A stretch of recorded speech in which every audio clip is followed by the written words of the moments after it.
Hey gang, we're gonna be live here. Well, we are live right now, but it's not my panel, and we're gonna start whenever RGR is ready.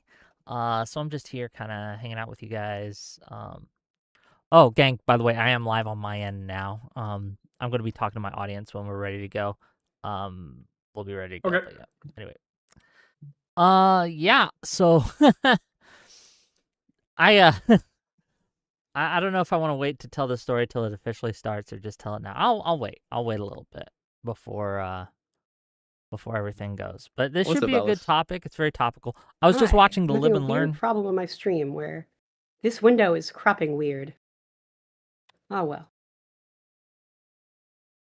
I don't. Yeah, I'd have to see it to be able to help you. I'm sorry. Hello, everyone, and welcome to another exciting episode of the RGR Roundtable. I am your hostess, Riley Grace Hirschong, and these are our wonderful panelists. Say hi, wonderful panelists. Hi, wonderful panelists. Hi, wonderful panelists. Hello. Yay! Greetings. Hi, wonderful panelists. Sorry, you can tell I've been on a dropout binge.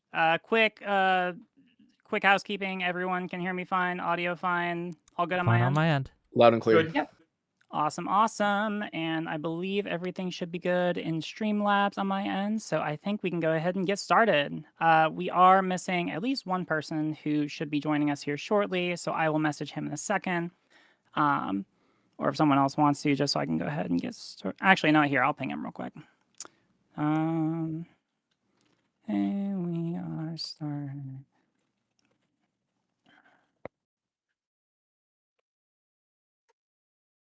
Well, he's a little bit late, so whatever. He doesn't get the intro or the rules. So I will briefly catch him up when he does get here, if he does. Anyway, so today, what we're here to discuss is the subject of Tankies infiltrating the Democratic Party.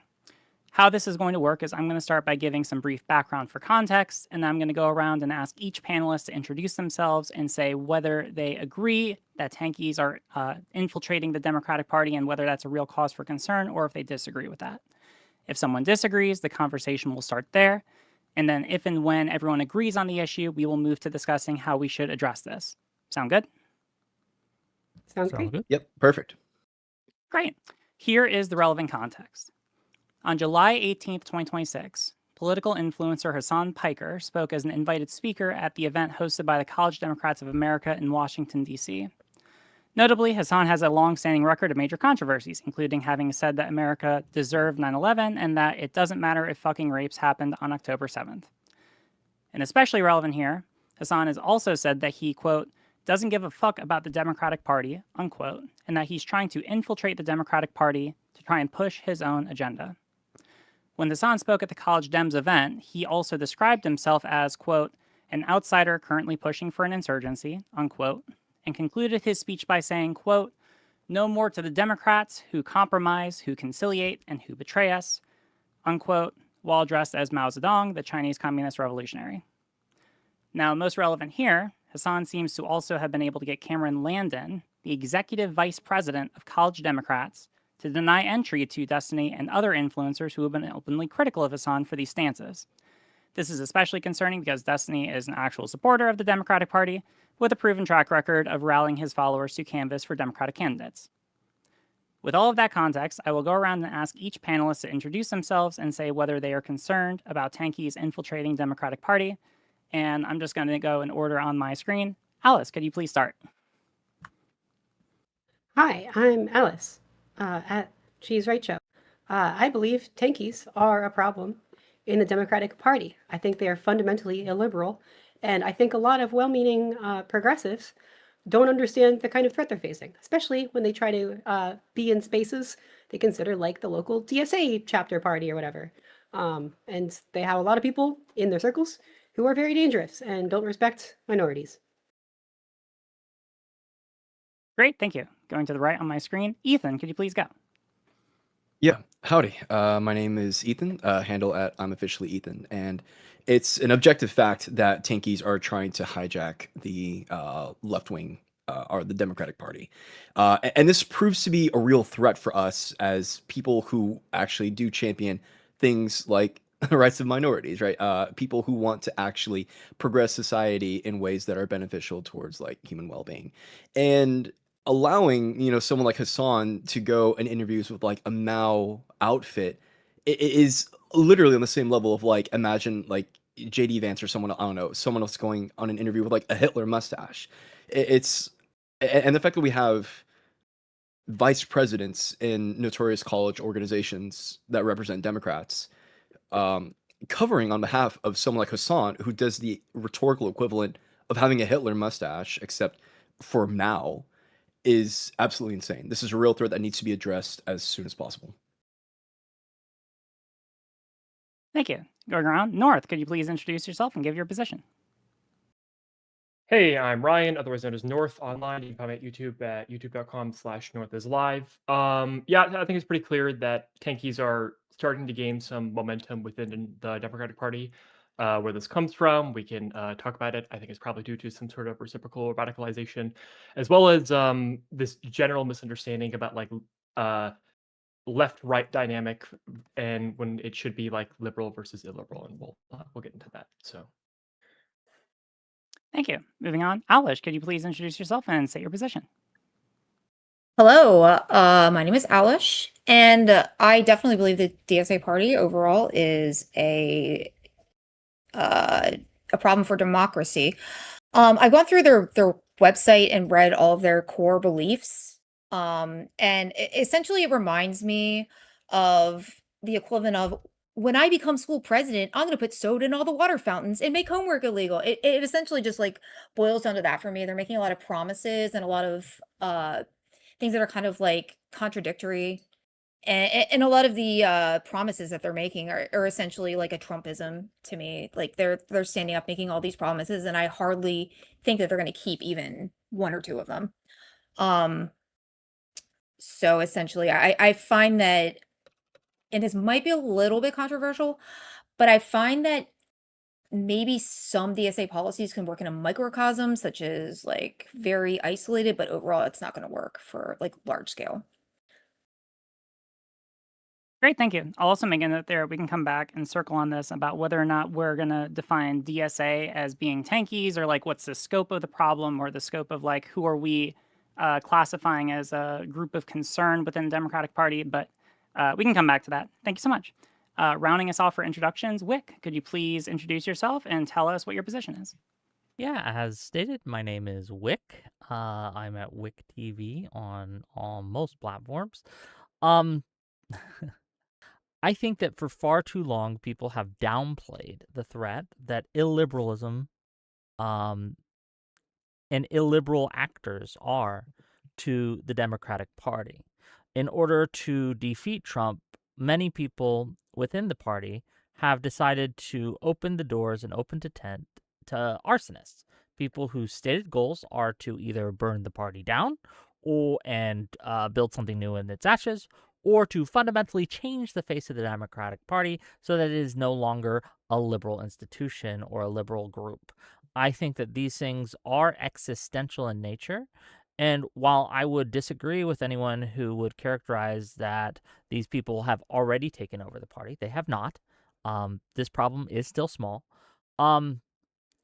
Small problems can often become big ones if they are not treated and we do not take them seriously.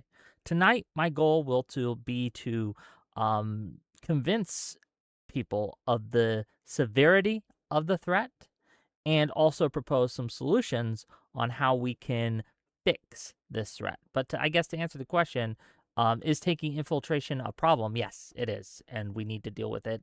An ounce of prevention is worth a pound of cure. The sooner we do it, the easier it will be. Thank you. Thank you, Wick. Really appreciate it. Also, clarification of housekeeping. I turned my volume up a little bit because I was told it was a little quiet. Do I sound better coming through on y'all's end? You sound the same to Yeah, me, good. but I never had any problems. Oh, okay.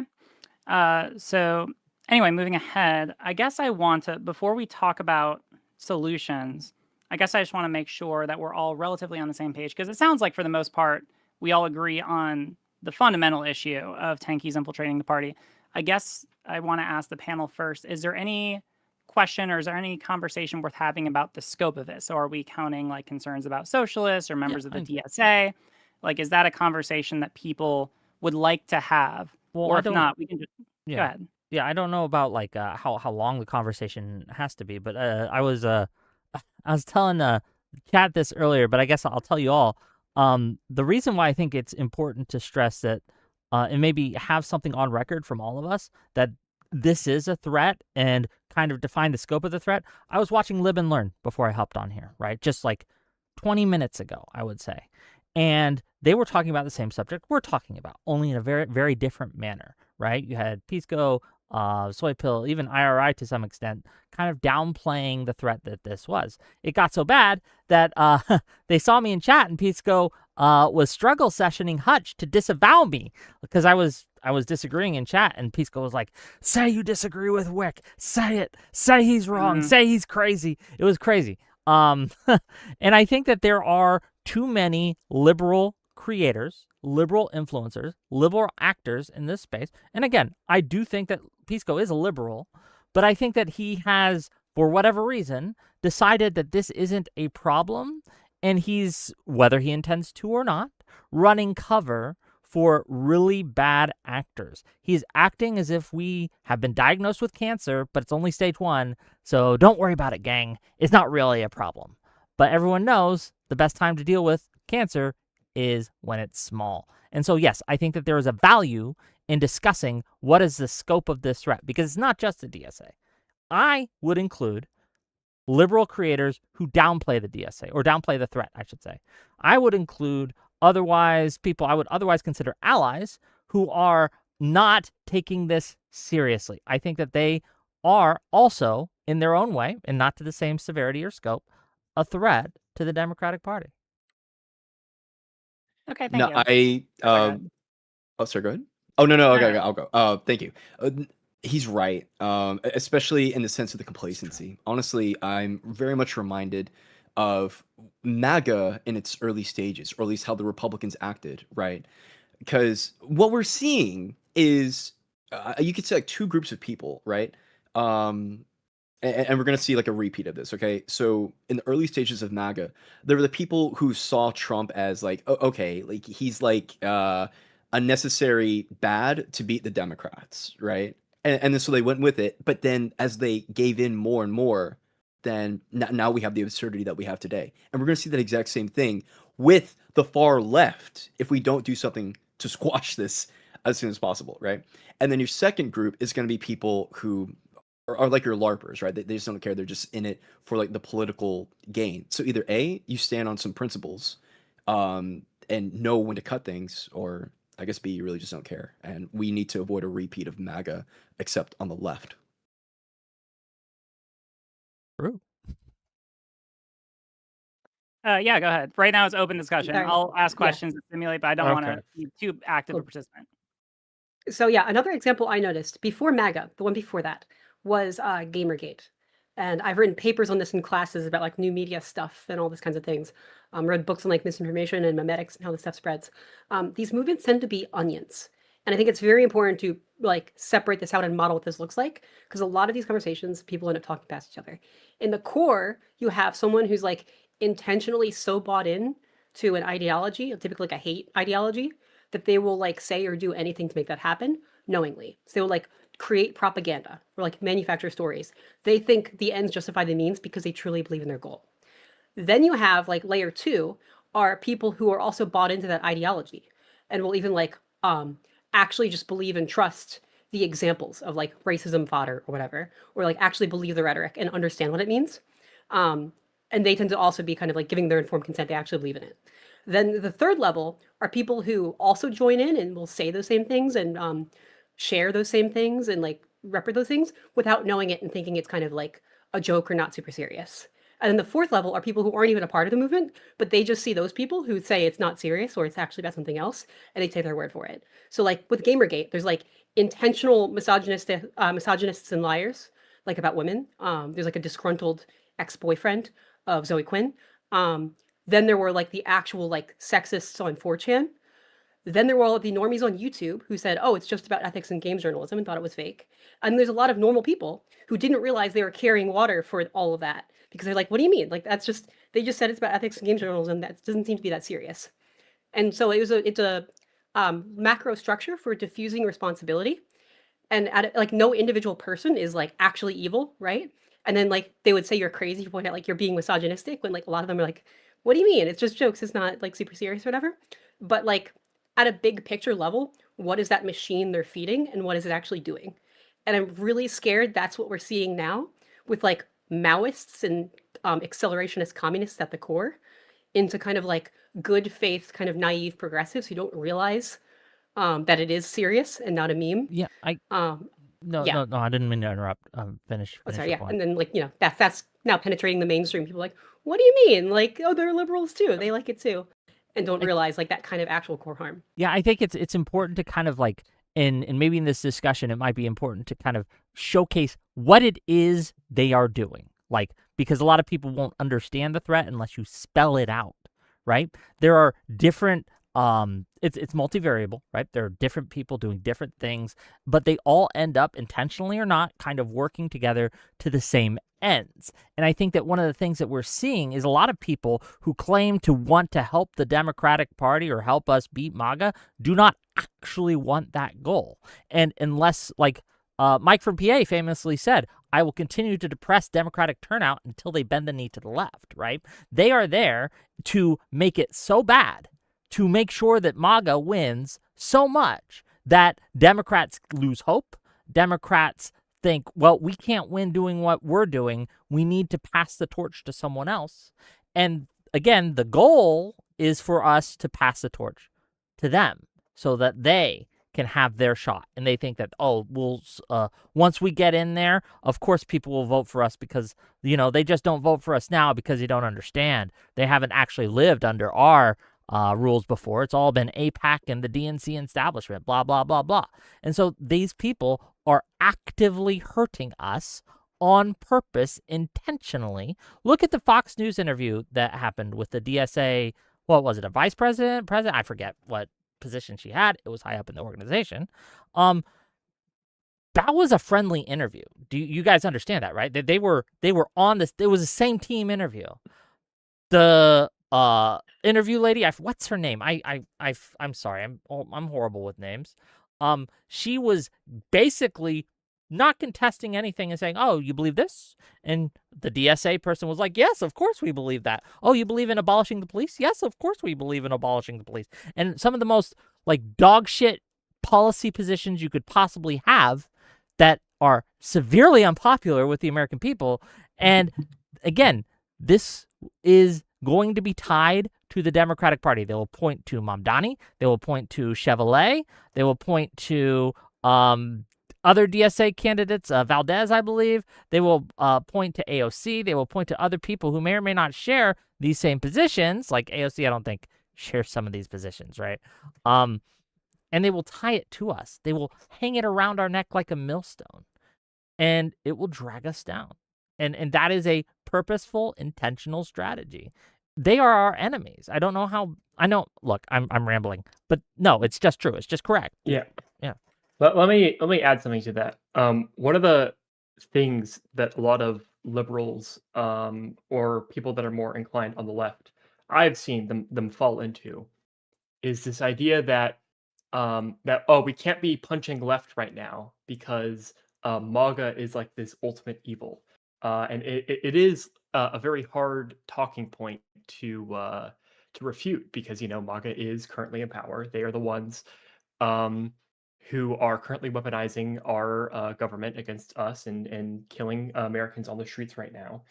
But just because we recognize the current threat, that doesn't mean that we have to ignore the new threat that's being birthed with the rise of the DSA within the Democratic Party currently. And if we can't fight against that, then everything that we've worked hard for in order to bring MAGA down, we're just gonna have to do it all over again with a new DSA leftist, whatever they do if they manage to gain power. So.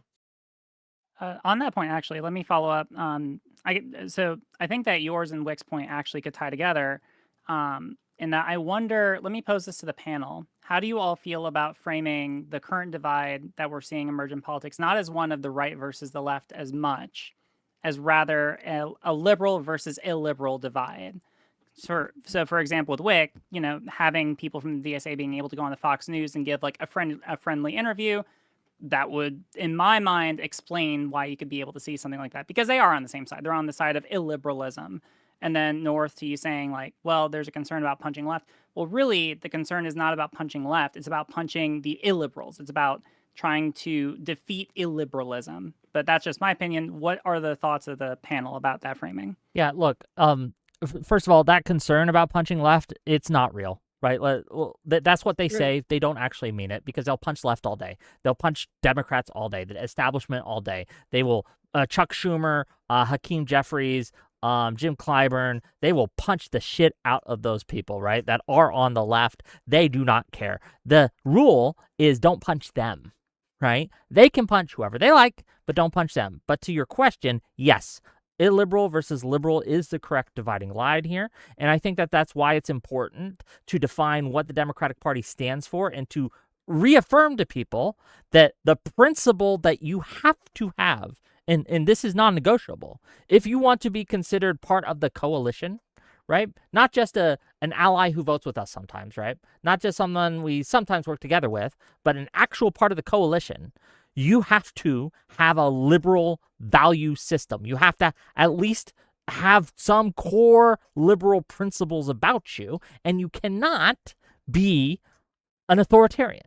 Those are the two, I think, what I would consider the one thing that is you have to have and one thing that you cannot have. And so, yes, liberal and liberal is a correct dividing line. And in order to stress that, the Democrats need to make it very clear that we do not accept illiberals into our midst. You can vote for our candidate, sure, we'll let you, but you don't get to steer this ship. You don't get to be in positions of influence or power. You don't get to be a staffer even to our politicians. And I want to, and the politicians should do that. They should require all their staffers, because a lot of people talk about the donors and how the donor class is messing us up and how PACs and super PACs and money in politics is a problem. And fair enough. But one problem that we don't talk about is the staffer class. The staffer class holds huge, immense, unelected, and unaccountable power in our political system and in our parties. And this is driving each party, it's not just a Democrat problem, to very extreme issues. Because what a politician will do is, a lot of politicians, they came into power, they didn't know about this social media stuff, especially Democrats. They don't really have a connection with new media, as they call it, right? And they rely on their staffers to kind of guide them and kind of like, well, you're young, you know these things. What should I be looking for? How should I be approaching things? What is it the kids want these days, right? And these staffers are driving them towards people like Hassan Piker. It's a problem. That's kind of like what I was bringing up earlier. When I was saying that like they're making these unbelievable promises that they're definitely not going to be able to fulfill. I also kind of want to touch on the fact that you said you absolutely have to have a dictator in order to carry any of this out, because under their voting structure, they want to eliminate the two-party system. And the elimination of the two-party system just simply doesn't work with the current voting system, because they also want to eliminate the popular vote. And the popular vote simply does not work without the two-party system. What would work is something called ranked choice voting, because if you have multiple different parties and everybody's voting for different things, you're going to have one party that's going to win out only because maybe it has a tiny more. So let me give an example. Have you ever heard of ranked choice voting? What it is? I'm familiar, yes. Okay, yeah. So the ranked choice voting is the only thing that is congruent with a multi-party system, and they have no plans of doing that. They just want to do popular vote only. So which means that essentially they're just going to elect a dictator, and since they're not going to, and since they're breaking down all of the normative structures for removing people, there's no way to remove them. So there's literally, because I mean, again, they want to abolish the Constitution, they want to abolish all of this other stuff. So essentially they just want to elect a dictator and then have them control everything and then not have a way to remove them, and then everybody's voting for like 500 different candidates. I don't know if ranked voting does that. Ranked choice. No. I'm saying Well, No, what do you mean? well, What do you mean? Look, I ranked choice voting is something that you can implement well or implement poorly. No, And no, I no. think I'm if it, saying oh, go ahead. right. I'm saying that if they eliminate the popular vote, right? If they eliminate the current electoral college and instill only popular votes, and then also eliminate a two-party system where they have like 500 different parties that you can just run as whatever party you feel like it doesn't work. You can't have a popular vote with 500 different parties. It simply is incongruent with electing well, somebody that represents the entire population. I think the better thing to home in on there is that the policies that they are advocating for, one, I think are generally against like what we would call like the mainstream Democratic Party. So they're like anti-Ukraine, generally like anti-capitalists are way more extreme on anything else when it comes to like uh, I think they want to basically remake the entire Constitution with like eliminating the Mhm. Senate and eliminating the office of the presidency and all that.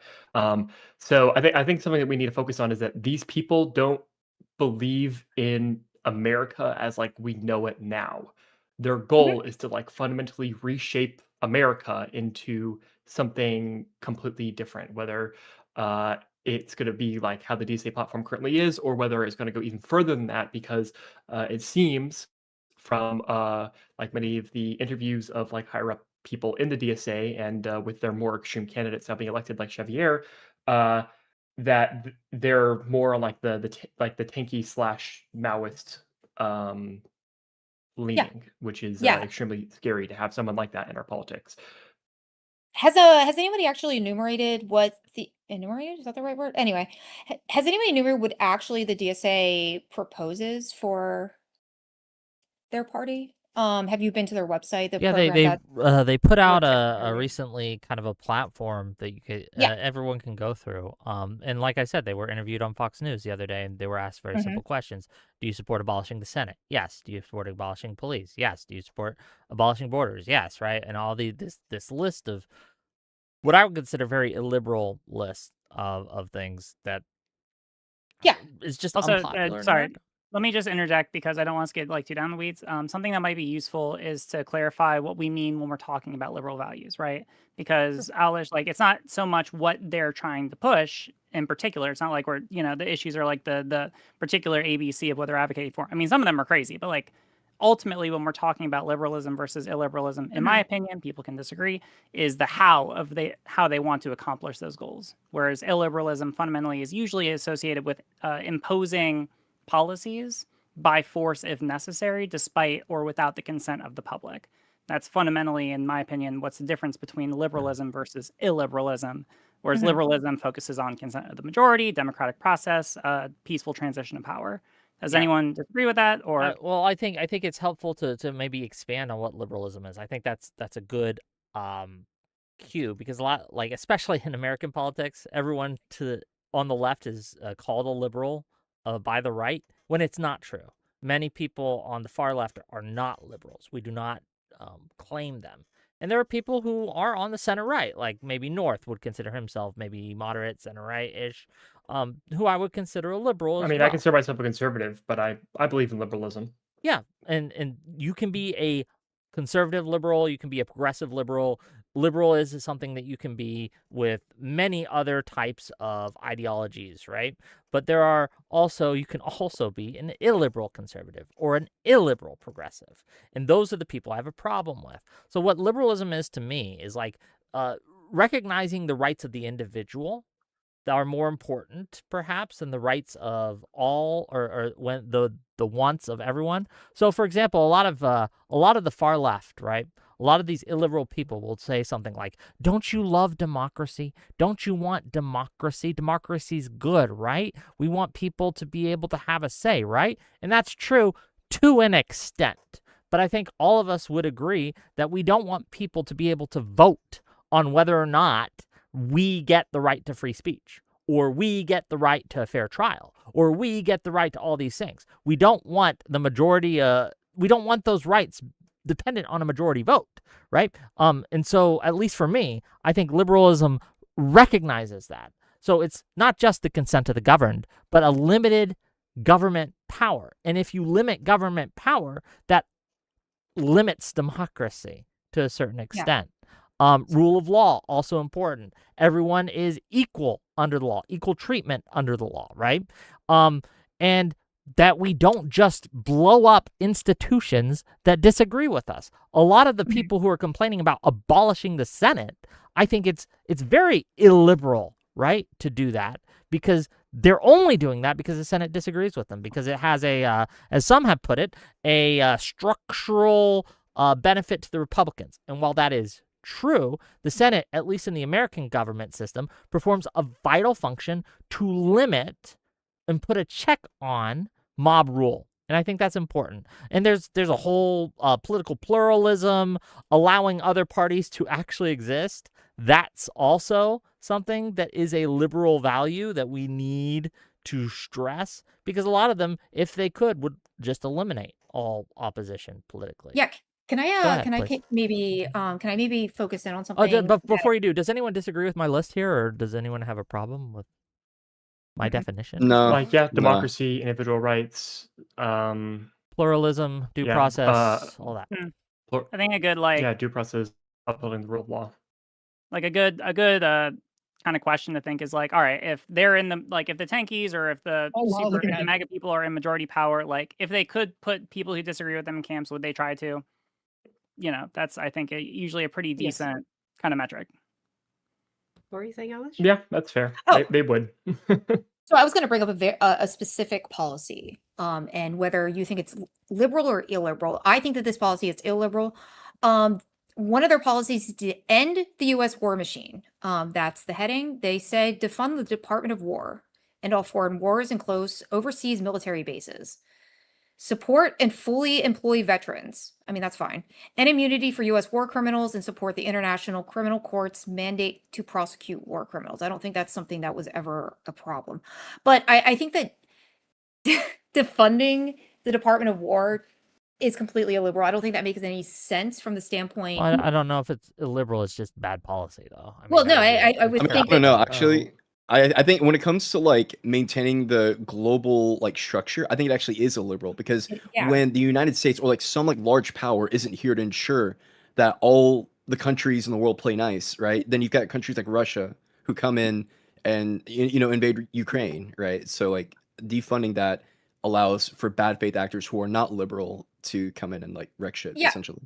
Because I mean, there's no mention of defunding the military. It just says defund the Department of War. So like, who's going to control the military? They're just going to do whatever they want. I mean, Well, like, I think it's generally accepted that these people hate like the military-industrial complex and would like basically either pull out completely of Ukraine and do things like nuke Israel, probably. So. Also, well, again, you can't nuke somebody without a Department of War, right? You can't just like. You can. I mean, the executive. How? is- How? Who's gonna? Hold on. The president has checks and nuclear balances, codes. that's what the spirit of the anyway. Lord quick interjection. Thank you for joining the stream, Destiny. Appreciate having you here. Just to catch you up briefly, we've been discussing the scope of the issue. So whether or not we would, instead of just focusing on tankies infiltrating the Democratic Party, if the real divide that's worth looking at is liberal versus illiberal people, and I guess in this case, illiberal people invading the Democratic Party. And then once we get to a consensus, we're going to move to recommendations of how to try to address that. Cool? Cool. Awesome. All right. Everyone can hop back in. But yeah, so Alice, Sure. you were saying something. Oh, go ahead. Yeah, I was saying that it is completely illogical, illiberal to think that we can just stop wars. Like we can't just stop doing war. War is essential, even though people don't like war. Obviously, we don't want to start wars, but we can't just abolish war. That's a completely illiberal policy. It's I think it's a necessary evil. Okay. This is bothering me. It's not illiberal. It's not illiberal, but Yes, it's it bad. is. It's How bad is it not policy, illiberal? but it's How is not it not illiberal. illiberal? Being How not is it not wanting more illiberal? wars is not necessarily illiberal. It's just bad. No, policy. defunding the Department of War is illiberal. Yeah, it's different. Because basically, if all freedom or voice or whatever is ultimately accountable to force, we need force to hold everyone accountable to democracy. That's why it's good to have things like NATO or like interventionism in general. Like that's how we keep that democratically accountable. When we defund our military and just leave it to the militaries of tyrants like Russia, that is carte blanche for authoritarians to operate.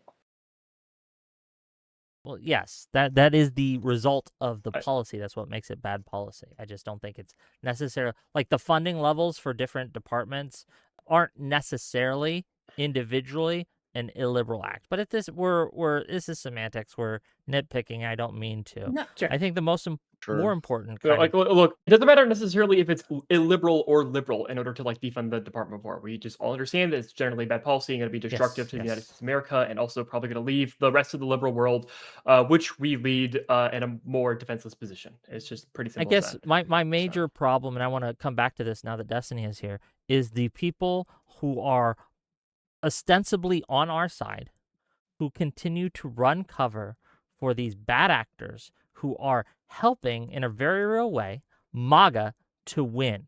And they may not intend to. They may not be doing this on purpose.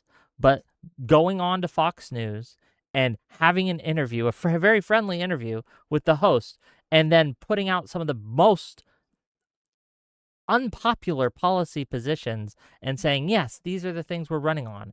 And then at the same time, you have your other operatives, right? Influencers such as Crystal Ball, such as Kyle Kalinske, and others with a chorus of Democrats bad, establishment bad, the Democrats can't win, the Democrats can't do anything. You need to give us the mantle. You need to give us the power so that we can run the party. This is going to end up in, unfortunately, a lance. Every time the DSA or a DSA candidate wins an election or gets national attention, our chances to control the Senate and the House reduce. It's a problem, and we need some way to address this problem. And we need to stop being polite with people who are running cover for this problem. We need to call them out, hold them to account, and call them what they are, Trump's strongest soldiers.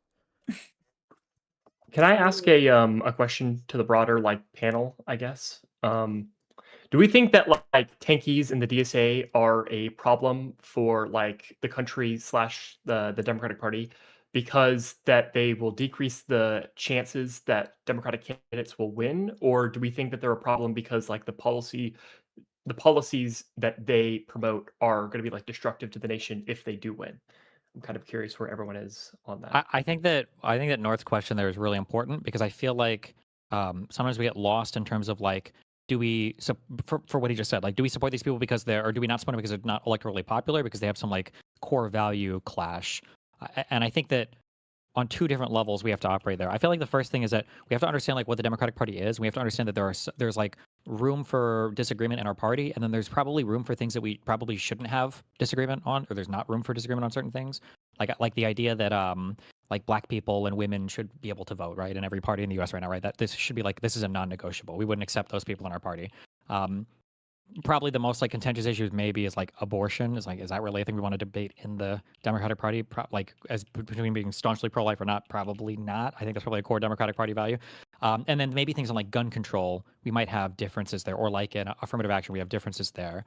And then where we have differences, we can accept that there are going to be people that are in the party that are different. But then we move on to the next thing in terms of like what is electorally viable. Like we might not support a thing because it's electorally viable, but there's a difference between not supporting that thing because it's not electorally viable versus not supporting that thing because these people aren't like compatible with our party, right? Sure. I just answered yeah, I think it's important. That's what North is saying. Yeah, I think yes, we can recognize that a lot of these policies, if they are passed, would destroy this country or destroy our party, and they're just bad policies as a whole, while also kind of making the argument that because for a lot of people, they just want to win, right? We got to recognize that a lot of the electorate, a lot of the Democratic electorate, they just want to win. They don't really care about for those people. We should immediately dismiss those people as retards because you could test this with one or two hypotheticals, and like, what if somebody said, "Well, we have a no," but I'm saying that like if somebody were to say like, "Oh, well, this candidate can win because he wants to run on the idea of disenfranchising every Mexican from being able to vote, or every like person of Hispanic descent from being able to vote," we'd say, "Well, no, obviously that's not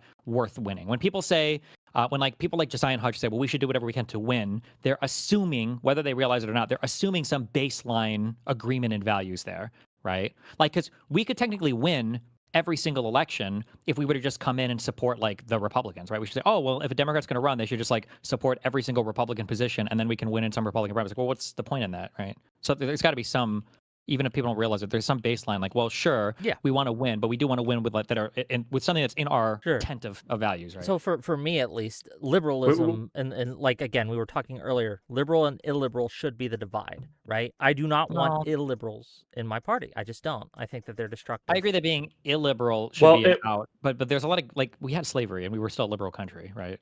Like Well, you I can have think that, liberal things that are like yes, not. in the context of that time, that's true. We were more liberal, but we are even more liberal without that now. Like we have gone from less liberal when we had slavery to more liberal without slavery. And I want to maximize liberalism, right, in a very real way. And I think that like you should at least, if you want to be considered in the party, in the tent, in the coalition, someone we work with, someone who can help drive policies that we promote, you need to have at least some core liberal values, and you cannot have certain illiberal values that I would consider disqualifying.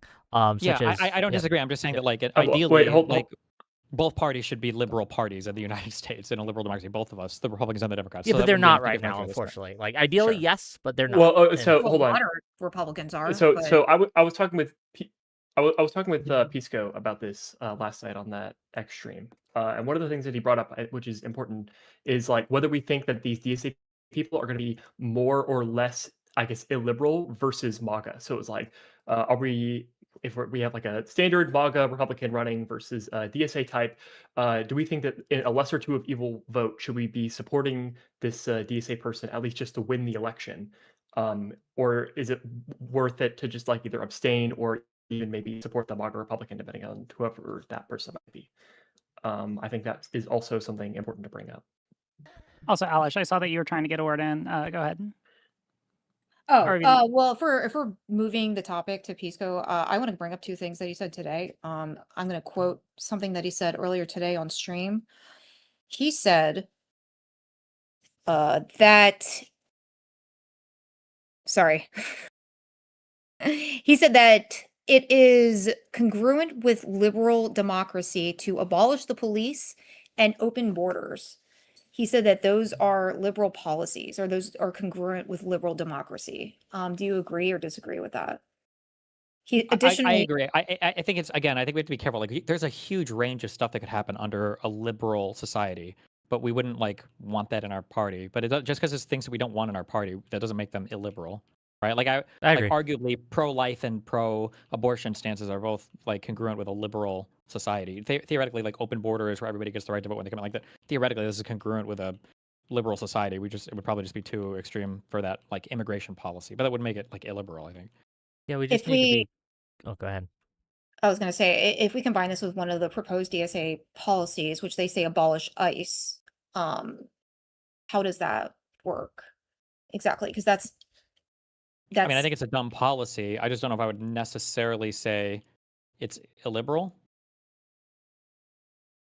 Maybe something that would be helpful is Yeah. to get back, like, what are we saying is the issue here? So we're saying that Tankies infiltrating the party are an issue, MAGA is an issue. There's some commonality there. Wick cited to the interview that the DSA representative recently had in Fox News that was very friendly. It was not adversarial at all. Ended up hurting the Democratic Party more than it would help any Democratic candidate whatsoever. So, like, what is the issue that we're teasing out here? Because it doesn't sound like it's Sure. the policies particularly. Like, Well, no, what it are is. we? It is the policies particular. Like, Okay. these are both problems, right? And we got to address them both, in my opinion. I think that. I would say. Go ahead.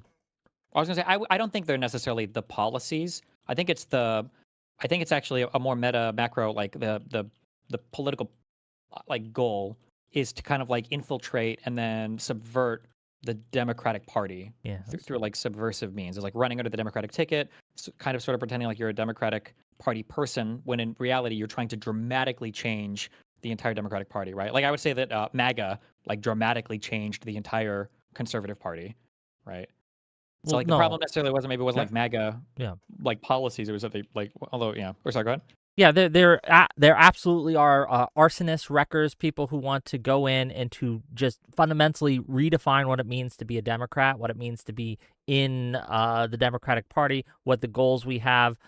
To Riley's kind of point here of like what is the fear of what happens. So say we let okay, MAGA is really bad. We need to beat them. We let the DSA types in. We let them have positions of influence and power. What's the worst that could happen type of deal? It would still be better than if MAGA winning, right?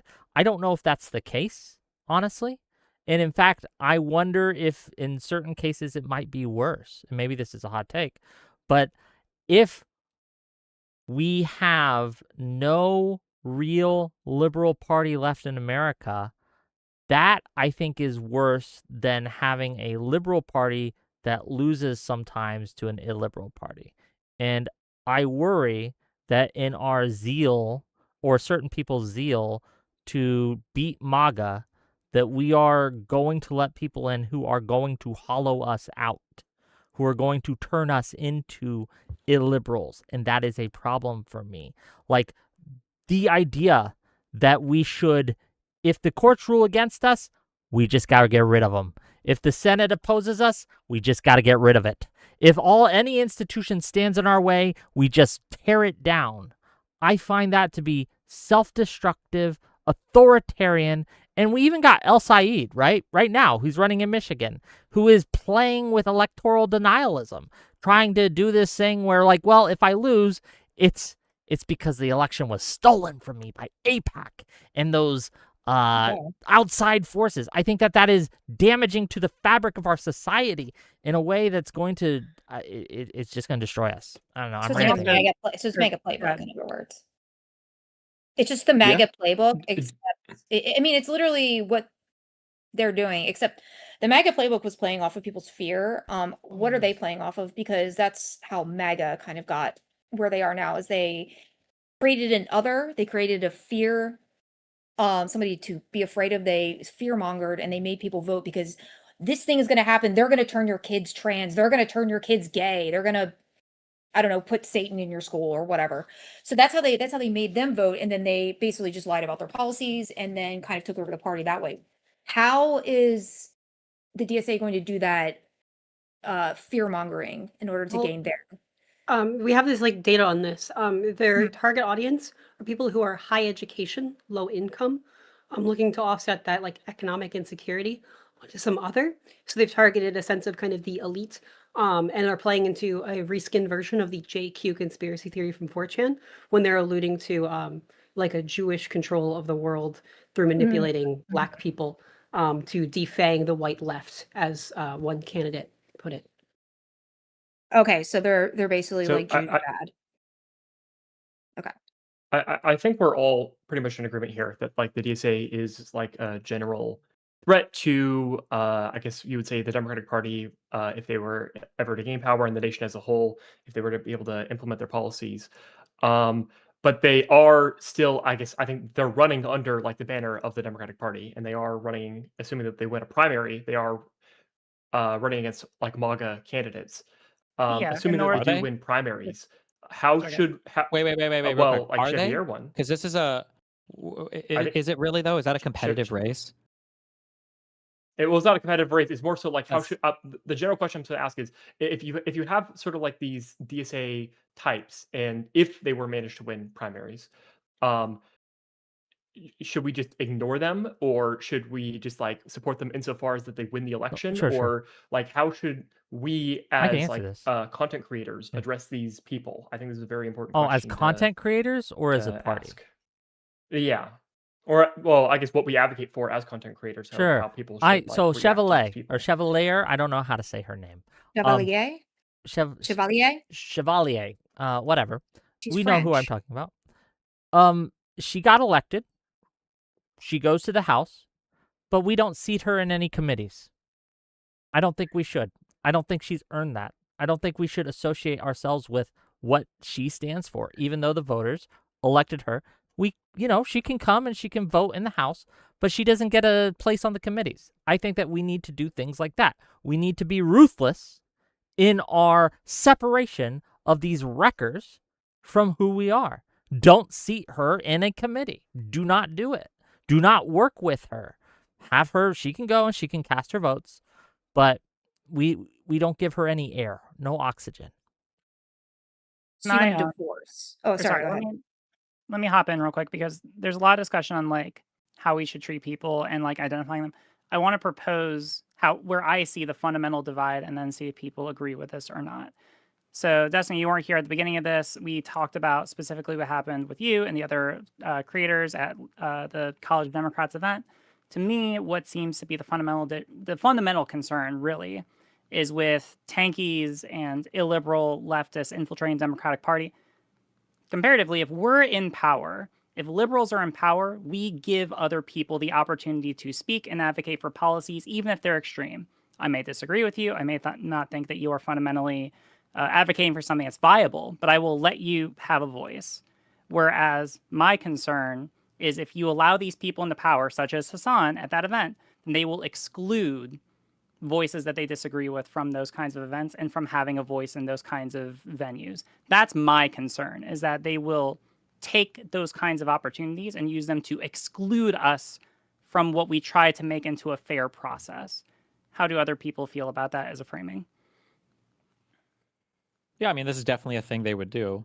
They would also they would sabotage Democrats any chance they get. I really don't think people, because we take for granted so much of like a functioning country and a functioning political system. I really do think people take for granted trying to work with somebody who doesn't want to work with you. And like this idea of like we should extend to them this charity and do whatever. Like I was kind of almost cringing at like that we shouldn't see them on any committees or whatever. But if they had a choice, they wouldn't. Like Exactly. these people will seek to exclude you from every single part of life possible because that's just how their brand of politics works, right? Keep in mind that one of the issues with extremist politics is you leave absolutely no room for negotiation. Have you heard the the discussion between me and Hutch and Josiah and Pisco last night? Like part of the issue is like, how do you work with these people in a way that isn't like excluding them and then all of the hand wringing that comes from that, but there's no reciprocation of that on the other side. Like they will never ever work with us in the way that people on our side say we should work with them, which means that it can only ever slide in one direction. And it's like, well, I mean, that there's no moderating force ever in our party, it feels, on anything to the left. I don't like, nobody can ever say like that's too far left for me. Well, it's they're working, whether intentionally or not.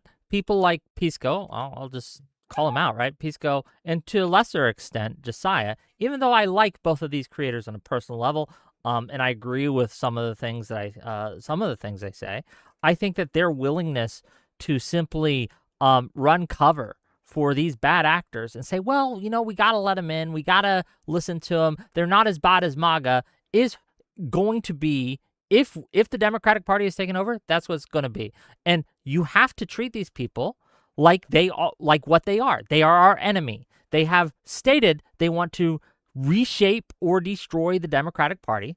Why let them in? Again, we can't stop them from getting elected. That's a liberal value. The consent of the governed. They were elected to represent their position, their state, or their congressional district. So I'm not for taking away their seat or anything like that, anything liberal like that, but we sure as hell don't have to work with them, and we shouldn't, because again, as you said, they won't work with us. I mean, the way to deal with this systemically is what happened to Graham Plattner, where he spent the entire time campaigning, bashing the Democratic Party, and then he ran out of money, and then was at the point where he basically have to grovel on his knees and apologize and walk some of that back. Like, I don't think they're entitled to support, of a party that they insist on destroying. Do you think that any of this is just denialism on the part of like Pisco and Josiah, for example? What do you mean? For Josiah, definitely not. For Pisco, I'm pretty sure not. I think one of the big issues is I feel like liberals in general just don't see, or at least some people just don't see like a macro economic gain. Like everything is a macro political game. Everything is being evaluated on like this short-term basis. So like I've got like a hate thread on me on my subreddit right now, and because Josiah and Pisco were trying to force this question on me of like, would you vote for AOC over JD Vance? And it's like if that election was literally held right now, today, like right now, and we had to vote, like it's AOC 1 trillion%. It's not even close, obviously. But the issue is like, are we talking about a world where AOC has been empowering like communists in my political party, and now she has managed to run a political program that's gotten her to the steps of the presidency? We're just now one election away, and it's like, well, would you support her or would you support JD Vance? Like, Jesus, That's a really fucking difficult question. Like, I don't want to live in a communist country. I can't, it sounds so goofy that I'm going to say this, but like, communism sucks, and I don't like. It's like it really is. Maybe not quite as retarded as like all the conservative propaganda was, but it really is like not good. It's not a thing that I have any desire to be a part of, and I can't believe I even have to fucking say that. But like, it has to be like these people have a subversive political program. They've been trying to run this subversive political program, and they're starting to have a little bit of success, especially now that they've got a foothold in the New York City mayoral seat.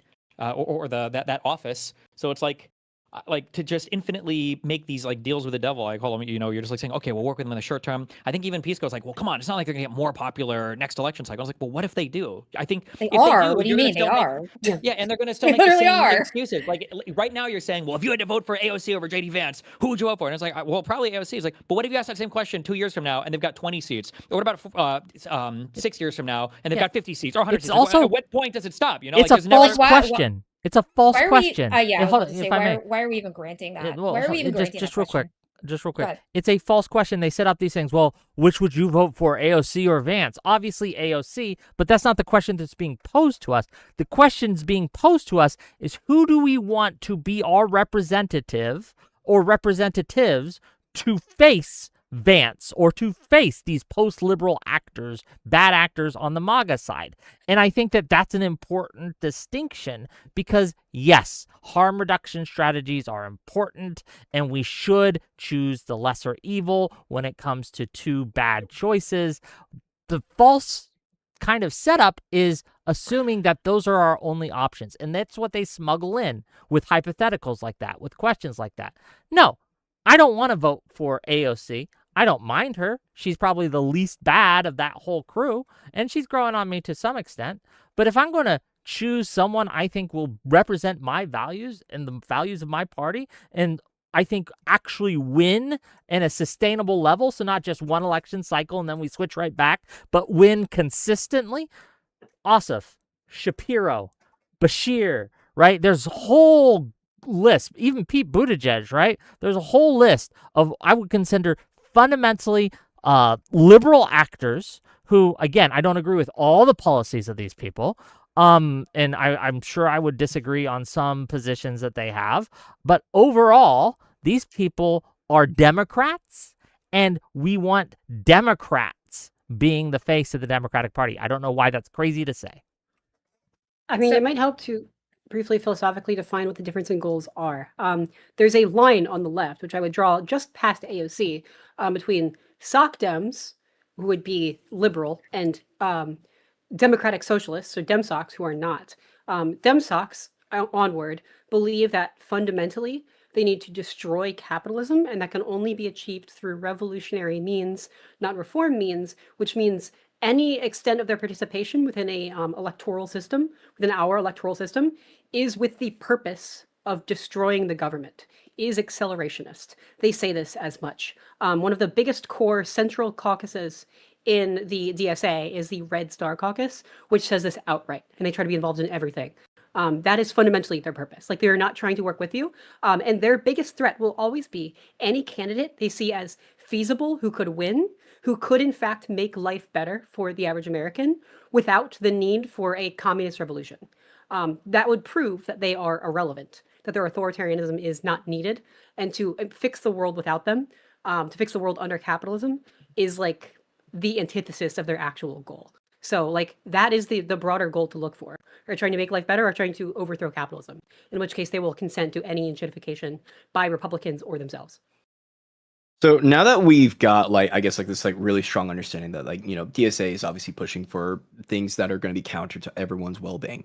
I really want to ask the prescriptive. We talked a little bit about this relating to what do we do as content creators, and as a content creator, I feel like our job is to try to push society in a direction that obviously is in alignment with our goals. I can't remember who was talking about earlier. I touched on this earlier too, but the whole thing about when we compromise ourselves to work with these very objectively evil people, like how MAGA did with Trump, right, or the Republicans did with Trump, right? We saw where that got them when they compromised themselves. And we need to have litmus tests as content creators, right, for people who are not willing to actually stand against representatives in the DSA, right? So I genuinely don't know the answer to this, but for someone like Hassan, like I don't know like how openly I guess like people like Pisco or Hutch like straight up disavow Hassan and like say like he's like really like an awful influence. Are they like really open about that? I have no idea their position, for example. Kind of. I think they think that it's bad, but they just don't ever want to deal with it or talk about it, I guess. That's why I keep Okay, saying yeah, right there. nihilism. That's why I keep saying Yeah, I yeah. spoke to Okay, okay, okay, Josiah. yeah. Oh, yeah, I spoke to. Oh no, sorry. Yeah. Go ahead. I spoke to Josiah on Twitter, right? So it's not a private conversation; it was a public one. And he asked a question like, "Well, in Josiah's view, Trump is the bigger threat, and he should be the focus. He's the presidency of the United States. They're the ones with political power. They're the ones with the control, the levers of authority in America. So they should be the focus. And fair enough, but he asked a question like, how much of my time should be spent focusing on Hassan?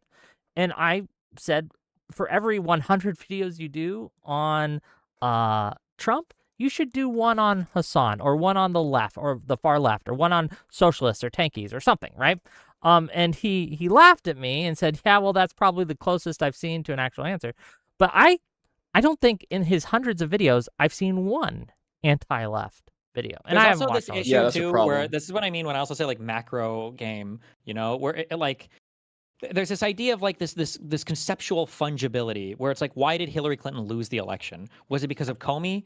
Sure, it could have been. Like, it's like the straw that broke the camel's back. Was it because of email stuff? Was it because of Bill Clinton? Was it because of Benghazi? Like, well, any one of these things changing could have changed the outcome of that election. So it's hard to blame any one thing and say that's the reason why she lost. When we say that like the most important thing is beating Donald Trump, sure, but like, what if no Democrat had any legs and couldn't make it to the polling place? Well, the most important thing would be beating Donald Trump, sure, but the most important thing first would probably be getting like nationwide prosthetics so people could walk, right? Like there's this idea that somehow these things can be separated from each other. The most important thing is beating Donald Trump, but what are some of the biggest things that stand in front of Democrats? We have a horrible and atrocious party brand, right? We have no way to message about the things that we believe, and the DSA people are directly oppositional to us in those two senses, and they are directly hurting and harming our ability to do that. So like if beating Donald Trump is the most important thing, then we need like a party that is unified in beating Donald Trump or MAGA or JD Vance or whatever comes next. It can't be that it's like, well, here are people stabbing you in the back the entire time. Well, isn't the most important thing fighting the guy in front of you? It's like, yeah, but I'm getting stabbed in the fucking back. How the fuck am I supposed to fight the guy in front of me? Even if he has 3 knives or 100 knives, you know? And I think that's the big issue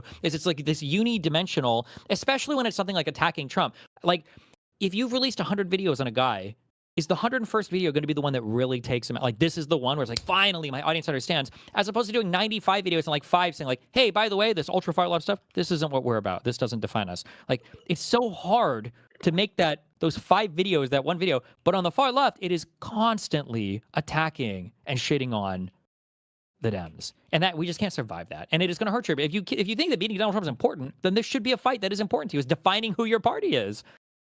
True. I was gonna say I don't think Hassan is. I think if you keep putting pressure on him, if you keep needling at him, he's very whiny. He's gonna eventually just crumble because he has no standards. He has no leadership skills. He thinks that wearing a suit is like gonna get him where he needs to go while touting just like these awful policies that I don't even think he personally believes in.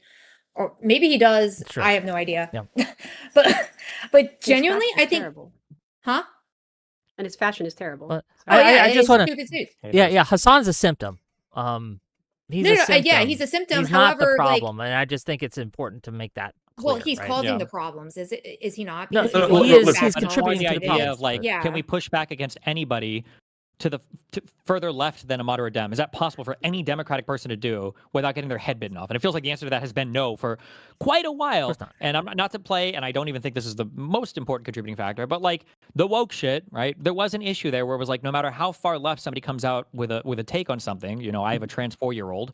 It's like, or I have a trans dog or something, or whatever. Like, it's just like the most insane things that it's fine. There could be insane people, but when nobody can say, okay, maybe that's like a little bit too far for Yes. a national level position, nobody is allowed to have that opinion in the Democratic Party, and it hurts us. What? And, Yeah, you it's know, a trick. It like one of the most yeah. successful things Republicans have done is kind of convinced us to defend indefensible things, and they'll do that by nut picking. And what I mean by nut picking is they'll choose some crazy position. Libs of Tip Talk or someone else will platform that position, will put a megaphone to that position, and then well-meaning Dems wanting to oppose Republicans come out, knee-jerk reaction, to defend that crazy position. And it's insane. We can't push back because if you do, as I think all of us have probably seen, as soon as you come out against any of these far left people, you're actually a Republican. That's what they'll say. You're a Republican. You just hate universal health care. You just hate Medicare for all. Oh, why are you attacking the left when Trump's the greater threat? It's this structure that you can never criticize them, and they will always criticize you. And until we get people with the balls to say, fuck you, no, I'm actually trying to solve the problem, which is that, and we know this from the Ipsos polls, we know this from the Gallup polls, we know this from YouGov polls.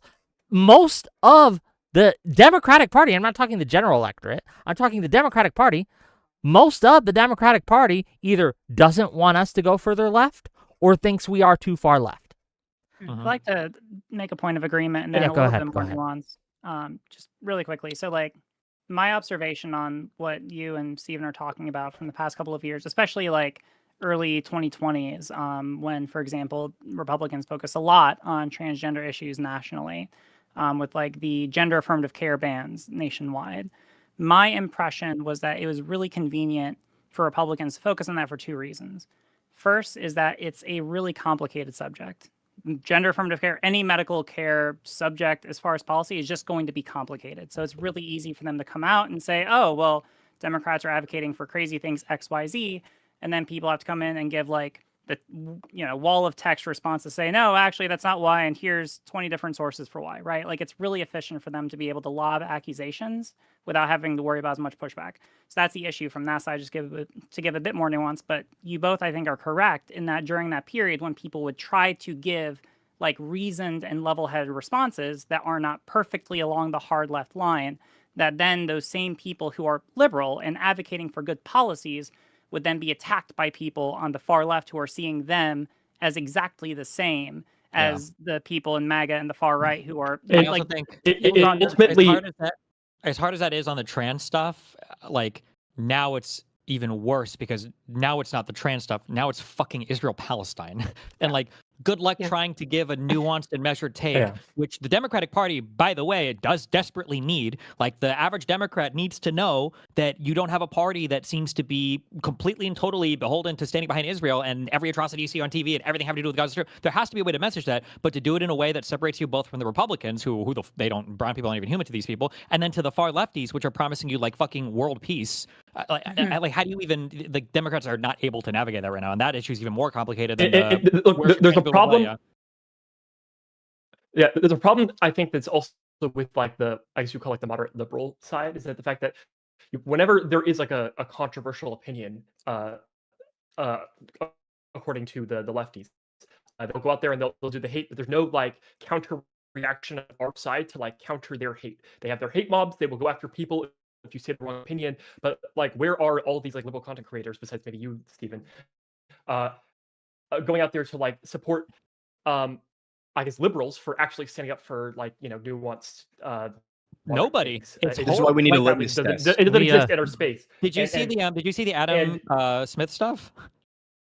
Oh man, I know I haven't yet. I saw the interview. He went on Breaking Points. He went on Breaking Points, and he gave, I think, he gave a good Democratic position. This is the same criticism I made over and over again. The Democrats don't have a place to pilot their opinions out on like a really friendly news network before launching it into the mainstream. But he had a good Democratic position that I thought was holding Israel accountable while not just blindly saying we should abandon every single ally we have.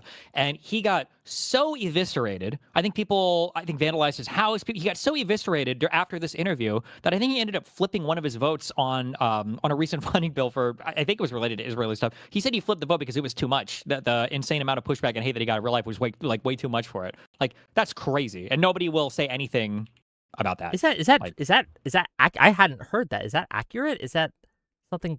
Wow. See, this is what I mean by illiberalism being a fucking problem. When we have someone going on to a news show giving a measured opinion. I saw that debate or that interview, I would say, with Crystal Ball and Adam Smith or something. Yeah, I think that's his name.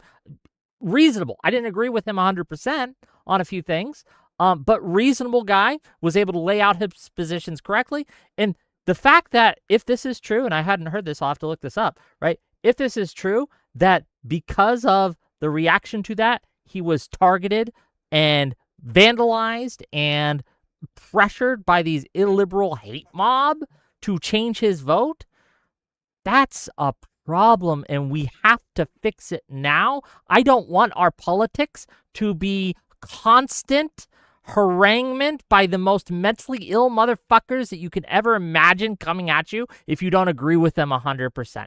That cannot be the future of America. It cannot be. We have to stop it now. Can I ask who then was?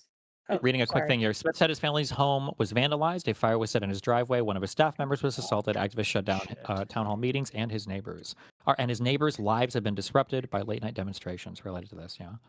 Okay, I'm sorry. I'm And you completely. can look. Sorry, North. Completely- 1 second. Alish, go ahead. I'm completely ignorant. You're saying that the Democratic Party is pushing it back against him? Like, it's specifically the Democrats doing this? Well, it's probably progressives because I think most of this came or ramped up after his interview on Breaking Points with Crystal Ball, where of course it was really just a conversation about Israel Palestine, like it always is. Yeah, no, because I'm wondering, because I'm curious if it was just Democrat. I mean, obviously that's a huge problem. No, I but, don't think these people are Democrats. Let's stop calling them Democrats. That's a Were you problem asking too. if it was They're not Democrats. Republicans, or are you asking? No. I'm asking them like who do they support overall in terms of are they mad because of the things he said and they're voting for Democratic candidates, or are they Republicans who are going after Redsley? No, it's like the progressive wing, or not, I shouldn't say the Okay. progressive anymore. It's like the socialist, like Israel Palestine single issue types. They also set fire to Josh Shapiro's house, by the way, or at least one of them did. I think that was and by the way, that was a weirdo MAGA guy, wasn't it? Well, The cause was anti-Semitism. I forget. I feel like Or it it was might have MAGA. been, yeah, it might have been anti-Semitism, but I think it was a MAGA guy, or at least I think he was explained. His brother said that he told his whole family how he was voting for Trump or something like that. it's hard to say. You know The what? whole thing was manifesting over the sheer it irresistible is- magnetic power of anti-Semitism. Based. Look, it's interesting. Not interesting. There's a discussion that sort of has happened, kind of among the right about like the abandonment of institutions and like how basically why did conservatives sort of get pushed out of institutions, and like why Trump like running everything through the White House is because they refused to participate in things like universities or like middle management in like government and all that. I feel like it's something is similar when it comes to liberals versus leftists and participating in like saying their ideas, in which like I feel like liberals don't go online or they don't like support people enough to like say their ideas, and they're basically abandoning like the narrative to the leftists, because the leftists are always going to be out there and like spewing their hate and doing the shit where they're like harassing people and all that. There needs to It's be like there's a I don't know meme, but if it's on a quick thing. militant is like the right word. Yeah, Sorry, keep okay. going. I don't know if like, militant is the right word, but there needs to be a much more energetic response among liberals in order to like just if you see something that is right, you need to actively praise someone for that. And if you see something is wrong, you don't just think, oh, that person retarded, I'm going to ignore them. You need to like actively call them out, and you also need to coordinate with other people in order to like make sure that it's like en masse, and it can't just be like individual people as well. True. Also, no, you're like Testing crazy. Fix your shit. No, yeah, sorry, I know. I'm testing out new internet. It's Yeah. fucked. I was gonna come in and say that. Alice, did you want to go? Hold on, I'm gonna end my live if you stream, wanna- and then I'll just tell people to watch other people. So. Ooh, me after. If we want to go into the topic of like solutions, what to do about it, I've been reading books on like how disinformation campaigns work and how to stop them. If someone lies, or says something bad or wrong, like just say that's not true. Call that out if you see it. If there's a bad faith attack. When someone does something good or right, do say something positive and encourage them. A lot of Democratic politicians only get negative feedback all the time, and any positive sentiment helps, as well as for each other. Like we should be supporting each other more. When it comes to what to say on topics, especially controversial ones, frankly, I think we as liberals need to own, especially for lots of young people who consider themselves progressive or left-leaning and then pursue that, they end up down this tanky pipeline. They need to know that's not what the actual left is, or that's not, what more lefterer or more betterer is all the time. It should be us. We are the only faction. MAGA is not interested. The Marxists are not interested in protecting civil rights, diversity, like being inclusive on social issues and having a good reason for it, which is fundamentally liberal. We should own that more. And that means we need to actually own up to a lot of these topics, whether it's environmental rights, anything geopolitical, trans rights, feminism, or whatever, racial justice and inclusion. We need to be that party of diversity and find ways to talk about and promote and make those our causes in ways that do not alienate moderates or freak people out. We need to be able to positively make the case for things like trans rights without like the whole Tumblr xenogender shit. You don't need to transition to be trans or whatever that ends up just like backfiring and tanking these issues. You know, we need to be like actual inclusive and diverse. This was working in the 2010s. Then the Marxists took it and said to be left is to be a revolutionary communist, and then have started punching all minorities out of their space, and then saying we're punching left if we call that out. That's not true. And then we all just need to all talk about these things all at once so their bots can't attack all of us at the same time. That's it. Yeah, I would just want to push back on one thing. Simply saying that somebody is not right or just like trying to say that's disinformation, that's never worked. I'm sorry, but like we went through what, like 8 years of just like saying nah and that's not right and that's a lie to Trump's faction, and that obviously that didn't work. All the lies still happened. Well, I think with the strategy here has to do less with like when we say we're calling out misinformation, it's different because we're doing it on our side and we're not trying to convince like a Republican. So like when like people will trash Biden for a lot of shit, even on the left. Like I think it's worth defending, trying as hard as it is sometimes, like trying to defend parts of Biden's record or trying to defend the idea that like nobody says this on the Republican side, obviously, but like I mean, like Biden got more hostages freed than Trump did, even though Trump talks all the time about like freeing the hostages. And Biden and Kamala and Obama all talked about how Israel wanted them to do some like insane, wacky, like fuck shit, and they, you know, they refused that. So the idea that like sometimes I feel like as liberals, you end up in this weird world where you're like, okay, yeah, I guess like I'm gonna have to give them that point. And like the tankies fight on everything. Like I brought this up, I was gonna say this earlier, I brought this to my fan base where for a long time, because I'm such a humble person, I was always fine with my fans saying things like, oh, like, you know, like I'm a fan of you, but like I don't think publicly I could ever say like, oh, I'm a Destiny fan. Like it's kind of cringe, you know, like there's a lot of crazy shit. And it's like I understood that for a long time, but now like the average Hassan fan will be like, he did not shock Kaya. That was her Dewclaw. And it's like, bro, if they're gonna lie on that level, if they're that shameless,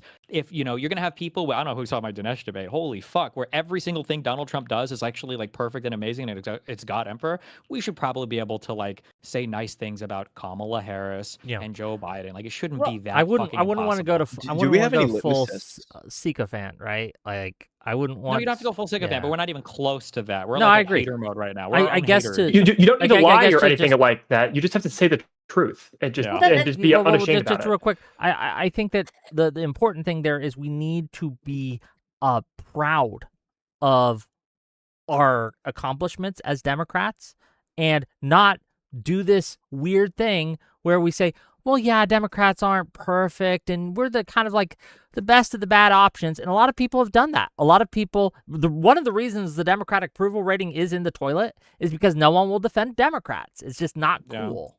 Yeah, and do you see the common thread here though? Do you see the common thread on both sides though, is that they're just willing to lie about everything? Like yes, that is another lies. problem, yes. Lies are more effective, and fear mongering is more effective. That's how basically the MAGA came into power. But they just say everything is bad. But like, how are we supposed to fight against? Okay, lying works in the short term. It will destroy them long term. But it does work. We're in the short aware term. of that, but unfortunately, an election happens just once, right? And if they lie enough to get that one, no, we have elections every 2 years. No, I understand that, but if the important election, if they lie enough for the important election, and then and that's what I'm saying, they keep making up lie upon lie upon lie, and then we have to sit there and fight against, well, that's not right, and then like we just look like we're not able to fight for our own. I think this point is like, I think that this can be a point, but the issue is that like I think that point would speak to an environment where we are like fighting for our candidates and the other side is like fighting against our candidates and we're trying to figure out how to like fight the back and forth. We're not even at that part yet. We're at the part where it's like, can we please just say good things about our liberal candidates? Like that seems to be impossible right now.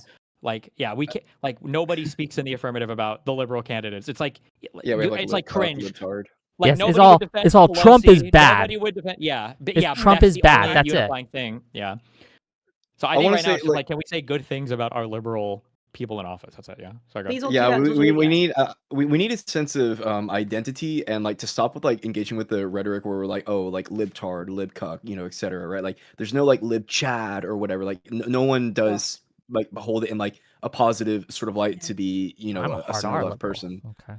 Right. I, Yeah. I hear I hear shitlib a lot. I don't know what that is, but Well, it's bad, and we need to not have it yeah, anymore. Yeah, we just yeah. need to like establish a form of like rhetoric that encourages, embraces liberal Yes, we need position. liberalism to be cool again. Yes, absolutely. Boom. We need Yes. brave And liberal but, warriors to like stand up and it say, can't okay, just not commie say that. fucking cucks, liberals are what got you every single right. The reason that you're Commie, more able to like cuck. complain and mauled and be very mad at the DNC and Trump and who else is because liberals fought for your right to do that. Yep. You True. can't do that in That commie is true. cuck We need to do China. that. But like these talking points are usually the ones you're giving me right now. Like I do agree, but like we fuck, what fucking stupid movie was it? Harry Potter or Lord of the Rings or something, where the wise guy tells the young guy it's like it's easy to stand up to your opponents, but it's difficult to stand up to your friends.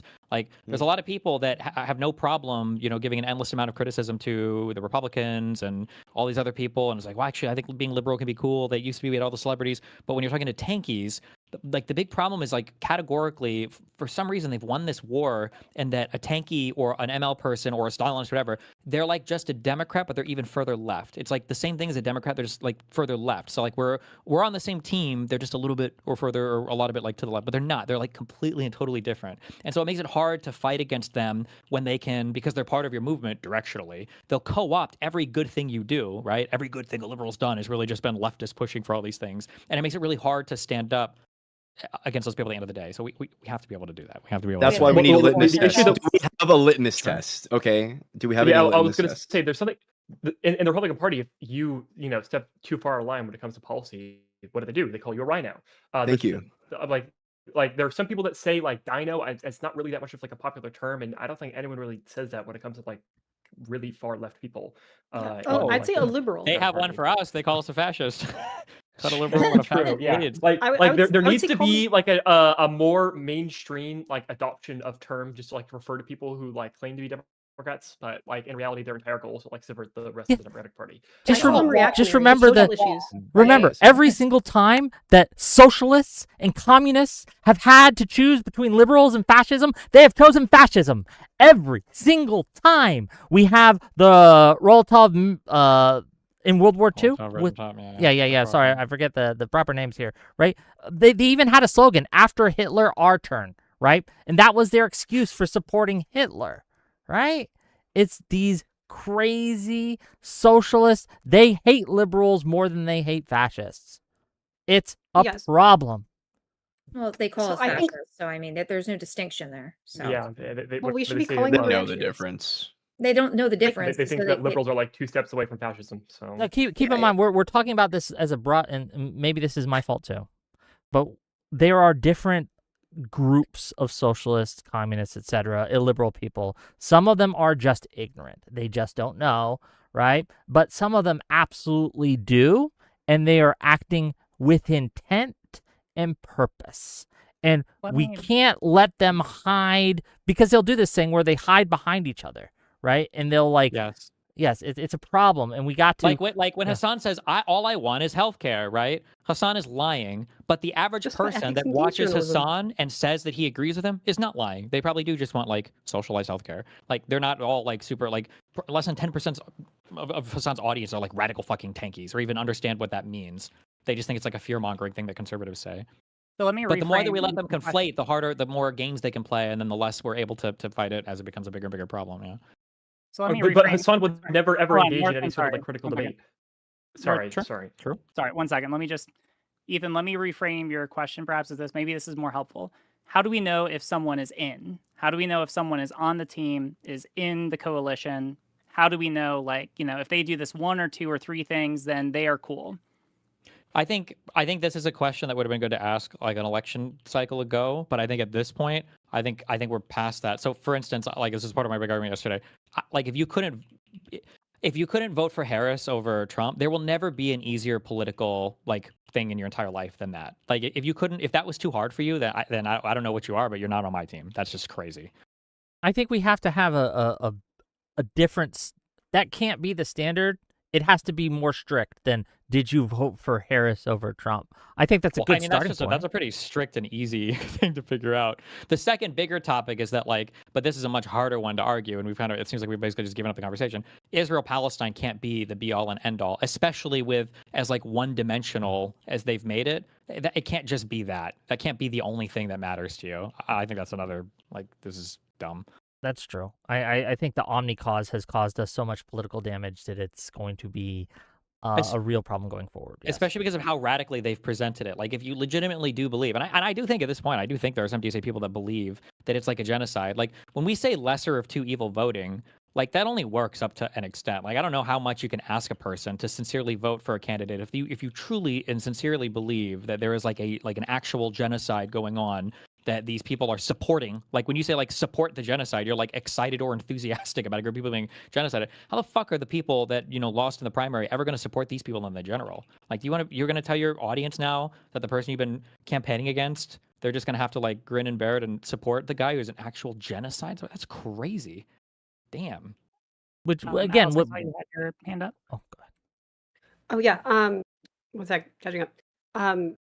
First of all, yeah, in terms of a litmus test, I really do think this is the way out of this.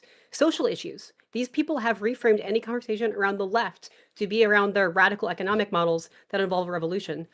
We had this. If you want continuity, if you want to stand by the actual achievements of the Democratic Party, social issues, making Israel-Palestine your only thing is at the expense of actual American minorities. You'll know who has not failed this test, this check, and fallen into this pipeline a lot. Are Black Americans who constantly on any other social media but YouTube are dunking on all of this shit and have never fallen for it from day one, and they saw where this was headed. Because, you know, if you actually have problems, that is more immediate. And my litmus test is sorry. No, it's crazy how they treat them for doing that too. I think watching the socialists and the far left and what they say about Jim Clyburn and what they like, they're hoping he dies, right? They're out there saying this N-word should die, right? And these are the people who claim to be purporters or supporters of human rights and all these things. It just gives the game away. If you are not on their team, they don't, on a fundamental level, they don't consider you human. I want to. Yes, that can't be stressed enough. And that is why I think that's where this needs to go. And a lot of the young people who tend to be disproportionately like white and highly educated who fall in that Tankie pipeline, they're just being told one step at a time, this is what it means to be the purest and the most left. And how we can disrupt that image is by saying, hey, look around you. Where did all the minorities go? Why are you not trusted anymore? Your politics are abandoning lots of people. They say both parties are the same and it doesn't matter. These are the actual litmus tests that's saying that, like, the Civil Rights Act doesn't matter, that the Voting Rights Act doesn't matter, that the Affordable Care Act doesn't matter, that the Protection of Marriage Act, or whatever the one that enshrines gay marriage into law in 2022, doesn't matter. All of these things. And this is like where we need to do that. The only thing we need to do to safeguard that from the more anarchist sphere that happened a few years ago is to have reasonable ways to talk about these subjects to normal, moderate people, so we don't go off the deep end. Like, that was the kind of access in 2016. The problem is that normal, moderate people, it feels like they're just falling who the biggest content creators are right now, and sadly, like, God, this guy's pissing me off. Anybody else? Okay. Am I dying? Yeah, He sounds. He Oh, sounds Yeah, like it's like you're talking through a fan, buddy. Oh my Buddy gosh, I pal. fucking hate this. Hold on, wait, let me read you on my phone. I want to be right back. I'm sorry, to your point, Alice, it would be great if I could remember what I was about to say. Oh, right. So a lot of times these social issues, nobody thinks about them. And I might be completely wrong about this. Please correct me.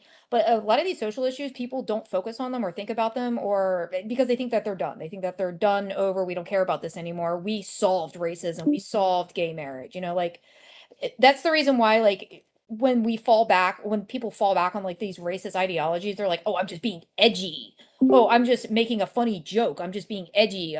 You know, you can take a joke because now we're all woke. We've gone over the line and looped back around into overt racism. And that's something that puts liberals on one side and MAGA and Marxists on the other. Yeah, but you'll see a lot of people in MAGA who do the same thing, who will say things like, oh, I'm not racist. and like they'll be like, I have black friends, and then they'll say something like, well, you'll be like, well, you said XYZ the other day, which was like a racist joke, and they'll be like, well, I was just making a joke. I said it to my black friend, and they laughed. So it's like you're still being racist regardless. They can't loop back around and just call it a joke. I'm sorry, I could be completely wrong. Go ahead. When we were talking about prescriptions and stuff earlier, like, I mean, these are like the things that we can ask, you know, like moderate like people, or I'm talking about like other people in the content sphere, because I think that content creators and like other like social figures, okay, like because it's people in these social figures that shape, you know, social discourse, right? They have a lot of influence over how people think.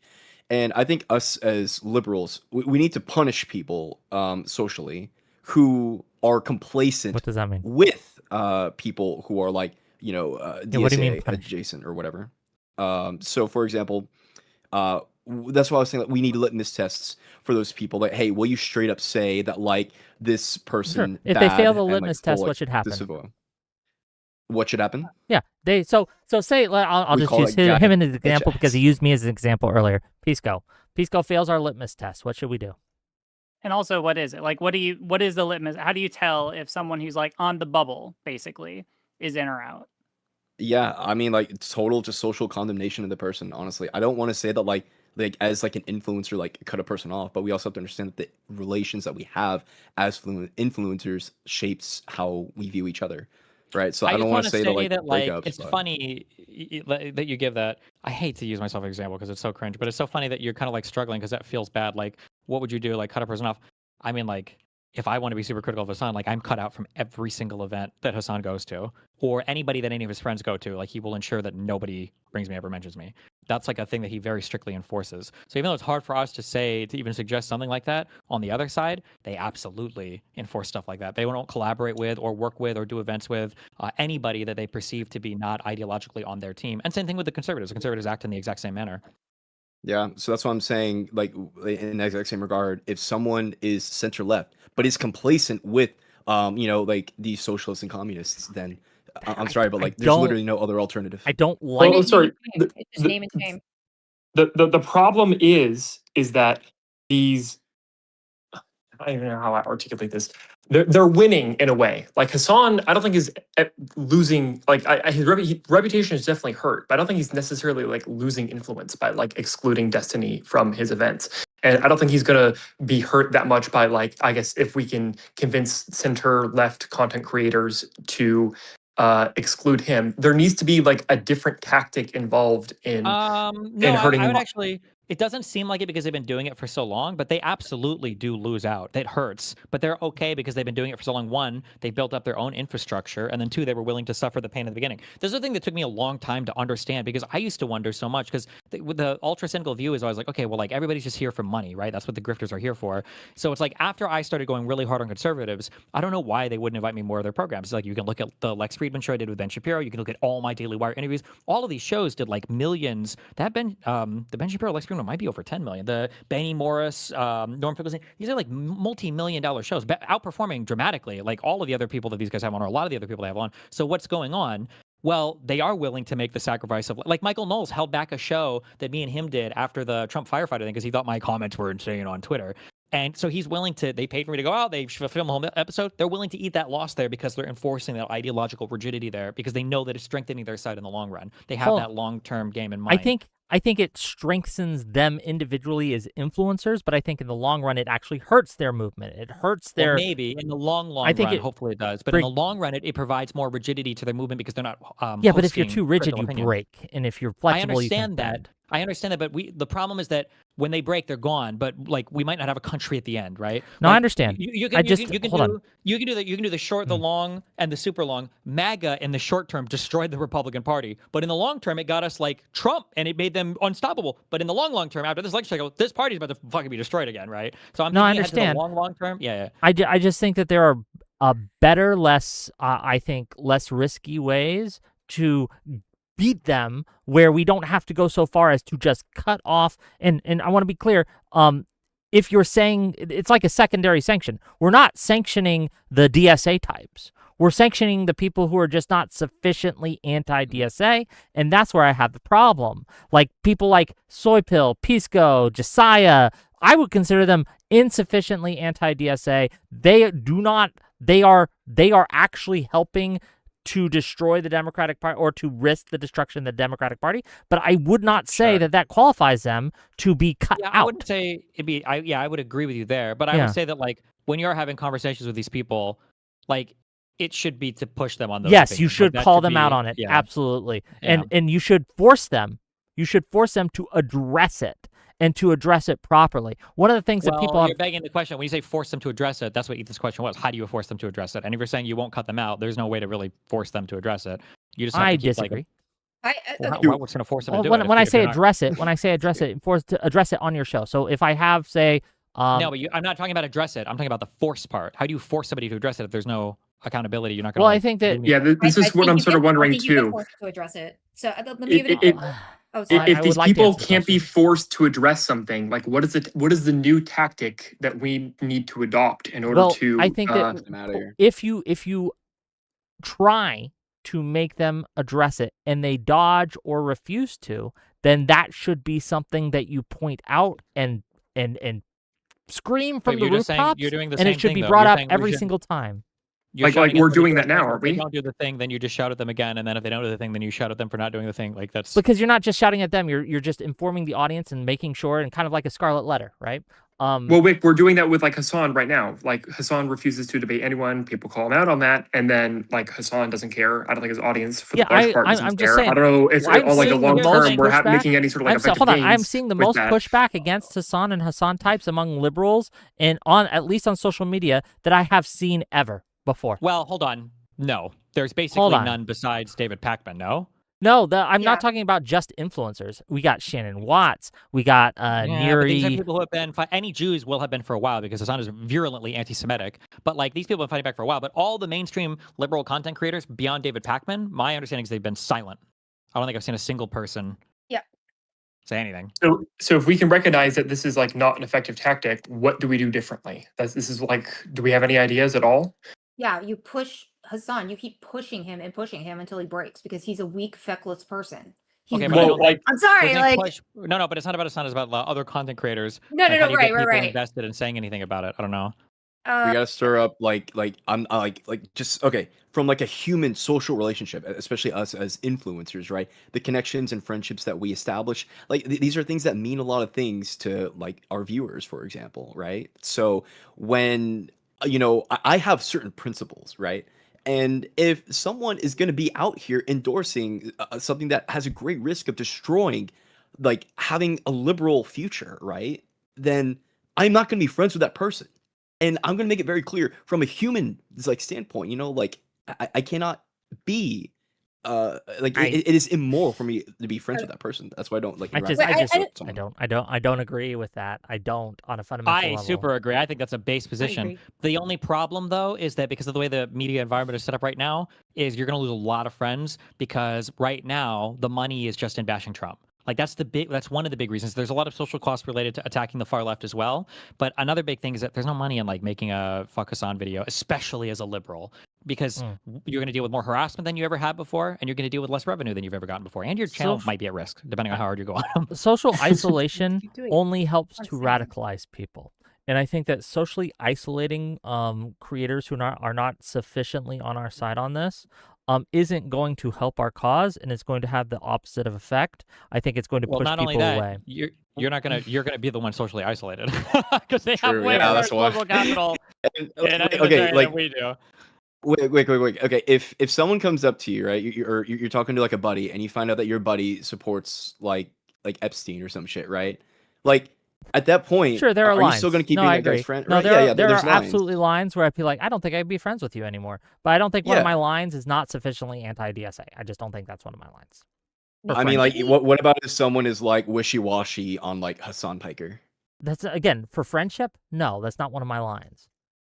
I'm gonna say that's ultimately gonna be. I mean, I love you, but like I'll say like that's. I feel like hold on, are we not any friends anymore? Because I'm not willing to cut off my friends because they're not. They're wishy-washy on the we got to talk about when we say friendship versus like collaboratorship or whatever, right? Yeah, yeah. Like me, there's a rumor that's definitely not true that I was dating Lauren Southern at the beginning of this year, right? Like this is a person that I would at least consider a friend. But the difference when we talk about like friendship here is we're talking about like collaborative friendship. Like if me and her would have done a stream on anything, it wouldn't be, well, here's where we actually do agree on immigration and Indians or whatever. Every single public conversation would be adversarial as fuck. Same thing with me and Fuentes, although I was never even personally friendly with Fuentes. But like when he was at my house and we were dating, every single thing is an adversarial conversation. So I don't think you necessarily have to audit your friendships per se. I'm sure there's a line on that. If somebody's like pro child rape, you don't want to be friends with this person. But it's more just like, what does your professional, your colleague relationships look like? I think that's what should probably. Yeah, no, I would agree with that. I think that, for example, if someone is wishy-washy on Hasan or not sufficiently anti-DSA, I think it's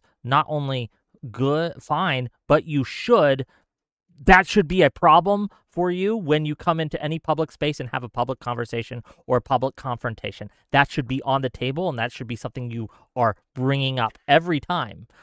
What shouldn't happen, and what I'm not going to do, is I'm not going to cut someone off because they have political disagreements with me to that level, right? Like, I'm not going to be friends with, like, say, Josiah, because Josiah isn't sufficiently anti-DSA. I'm just not going to do that. And I think that asking people to do that is counterproductive. I think it makes us look, I think it makes us look illiberal. So something I would propose. Oh, sorry, Alice, go ahead. Oh, sorry. I think that, like what Destiny was talking about, when we should focus on the long-term things. So when they say things like, well, they're being wishy-washy about the policies, or they're saying like, well, I support this, but not this, we should basically hammer down and present them with the idea, well, if this happened, not like, oh, well, it's bad, it's not a good thing. Like literally take their policy that they think that they agree and extrapolate it to what it will become, and then tell them, yeah, so basically this is going to happen. People are going to die.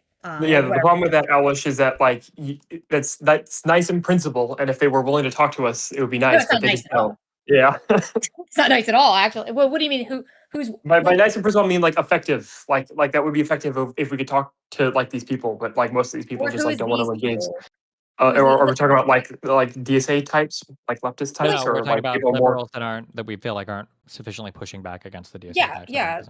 Well, like even like liberals, like not sufficiently pushing back against like the DSA. I don't know if they're going to be willing to go on camera to even like talk about this. They're just going to get too much flack. Yes, that's one of the problems. They're cowards in a way, and I think it's fair to point that out. But these are people who there is a cost, and we have to recognize this. There is a huge cost, professionally and socially, to standing up against the far left. You will be attacked in this sphere, right? You'll get doxxed, right? You'll get death threats. This will happen, and it's hard to demand that someone face that kind of level of abuse and harassment. That is going to happen. It's hard to demand that, at least for me. I think, though, that it is important to do it anyway, but I don't know if I'd judge someone too harshly for not being willing to face that. I don't know, just a personal thing. Alice, go ahead. Yeah, I think we've lost the plot a little bit, and we've gotten into like how much charity should we give like our friends who are soft on this stuff, and how do we talk to them, or like what do we do? We need to go back to, we just need to focus on the affirmative and the positive. I will happily, and I do liberally, retweet and uplift and echo the messages of people who share my values and are on the right side of things. If they do not, radio silence. They're going to get nothing from me. They are not entitled to my platform in any way. We need to create that reward structure. So we need to positively speak out when we believe something or for something, or are frankly like against something, right? Just make those statements on your own, and then support other people who do the same. That's how we do this, right? That's how the leftists get into this in the first place, is they find a welcoming community the first time they say Democrats bad. It's not about like, oh, who argued with them or whatever. It's they had a lot of support, and that gives a lot of people courage. And I am convinced David Pakman would have said nothing if he were expected to be the first person to say something. No, I agree with that. I think that there does need to be more intentional support of liberal actors and people who do stand up against these things. I think Destiny has talked about on this. Stay tuned, gang. We might have an announcement on Friday about something like this, but just stay tuned for that. But yes, absolutely. Not only do we have to hold people who aren't sufficiently anti-DSA accountable on a professional level, we do have to actually support especially smaller creators, because one of the tactics of the far left is to make us feel isolated, make us feel like you're the only one doing it, right? Like no one else is on your side, and just constantly with just a volume of attacks, just brigading your DMs, brigading your comments, brigading your chat, just spamming it, like with chat after chat after chat after chat. So even though there are only like 10 people out of the 319 I have, those 10 people are 90% of the chat, and they will do this on purpose as a tactic in order to make you feel like isolated and harassed. And we need liberals who agree with us to support and overwhelm them. There are more of us than there are of them at the end of the day. And they need to be met with radio silence, whether those are bigger accounts or like small accounts. Bigger accounts, I don't reference them by name. I don't platform them. I don't have them on because they always want that. In a conversation like that, if someone's called out, they'll say, well, come on my stream and let's talk about it, right? That gives them more airtime and oxygen. Even the small little people and like anonymous accounts, they're trying to concern troll and like rage bait you into like wasting your time arguing with them and defending yourself. They need to be taught like psychologically. What they get for doing that is just radio silence and like a void. Unless you can hit back with something strong enough that then they will be like held to account to like their awful behavior, and people will ask them questions because they can never handle the same pressure. But focus more on like building up the positive. Give them stuff to constantly respond to, because liberals were always on the back foot, reacting to everything else and everyone else instead of defining our own stuff. Say something you're proud of, like find a politician you're proud of, and just we need to start making the affirmative case first and stop reacting to everyone else's Josh Shapiro, my governor, has done more for this state than I think any governor has in years. And he's doing it just things that aren't just like super he's not someone who's out there memeing all the time like Newsom is, but like for example, recently he increased funding for rape centers, like rape centers for Jesus. Okay, maybe that was phrased wrong. He increased funding for rape kits and things like that, and people to provide support to rape victims. And that's not like super popular or memeable or anything like that, but that is something that he has done. He's also sued Trump and won, and he's refused to fund ICE centers in our state, right? He's defunded them. These are all things that he has done that are positive, that has helped the state. And they don't get a lot of talk, they don't get a lot of press, but yes, he should get much more press than normal. And I think like when we are liberals, when we say we're liberals, the dialogue tree by default in the environment leftists and MAGA have cultivated, your only option is to apologize for yourself. Apologize for being a liberal. I want to say, and this is what we need to do to cultivate that positive identity, because that's why a lot of people flock to leftism. Why are you a liberal? What's it mean? What's good about it? I am a liberal. I am the legacy of the suffragettes. I am in the movement that gave us the Civil Rights Act. I'm proud of that. I'm in the party of Governor Josh Shapiro, who gave like free school lunches to all kids in Pennsylvania this year. That's huge. That's what we need to talk up more. And then liberalism isn't cringe anymore. We don't need to hide. We don't need to be scared. I'm for good things, and we need to say that more. That's what gives us all of that power back. Yes, he's not just tweeting about it, he's doing it, which is the difference between liberals and these Marxists. They tweet about it, we get it done. That's it. And that's another point of relative power and shame. Bernie Sanders has been in the Senate for like decades, and he has not achieved Medicare for all. In fact, he's just endorsed a lot of candidates who have proven to be basically closet Republicans, like Tulsi Gabbard, right? Whereas Obama gave us the Affordable Care Act. And I'm not going to apologize did Bernie really for that. endorse Tulsi? Yes. I'm not saying you're yes. wrong. Oh, that's fucking hilarious if that's true. Jesus. Yes, he promoted her. One of the reasons we have Tulsi Gabbard on the stage, like on a national stage, is because of Bernie Sanders. Absolutely. She's gonzo now. Yeah. On that note, actually, I'm going to leave with one last thought on this, just from my own professional experience.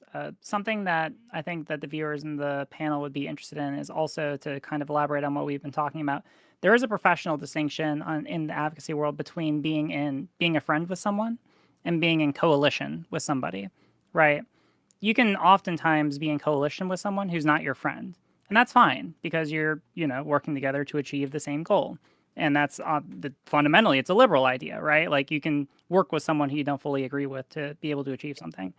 It is also important to recognize that you can have a friend who you really like personally, but who you are not in coalition with, who you are not working with on a particular goal. And I think that for purposes of this space, I really like what Alice said about, you can be a friend of somebody and not be in coalition with them by not necessarily like, hating on them or dragging them down publicly. Like, if you want to criticize them, then I think that that's warranted to try and force a response from them. But it's also just as valid to give them radio silence. Do not support them. Support people who you are in coalition with. Or at least, I really like that framing from Alice. And on that note, I think that is a good place to wrap up for tonight. So thank you all so much for your conversation. For wrapping up, we'll go around and I will ask everyone to shout themselves out and their platforms and where people can find you on social media. I'll start in the top left of my corner. So Alice, can you please go? Hi, I'm Alice Poole at She's Right Show on all the platforms. Cool. Up next, we got Alish.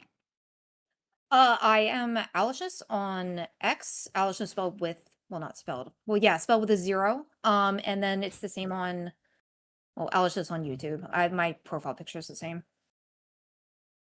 Awesome. Up next, we got Wick.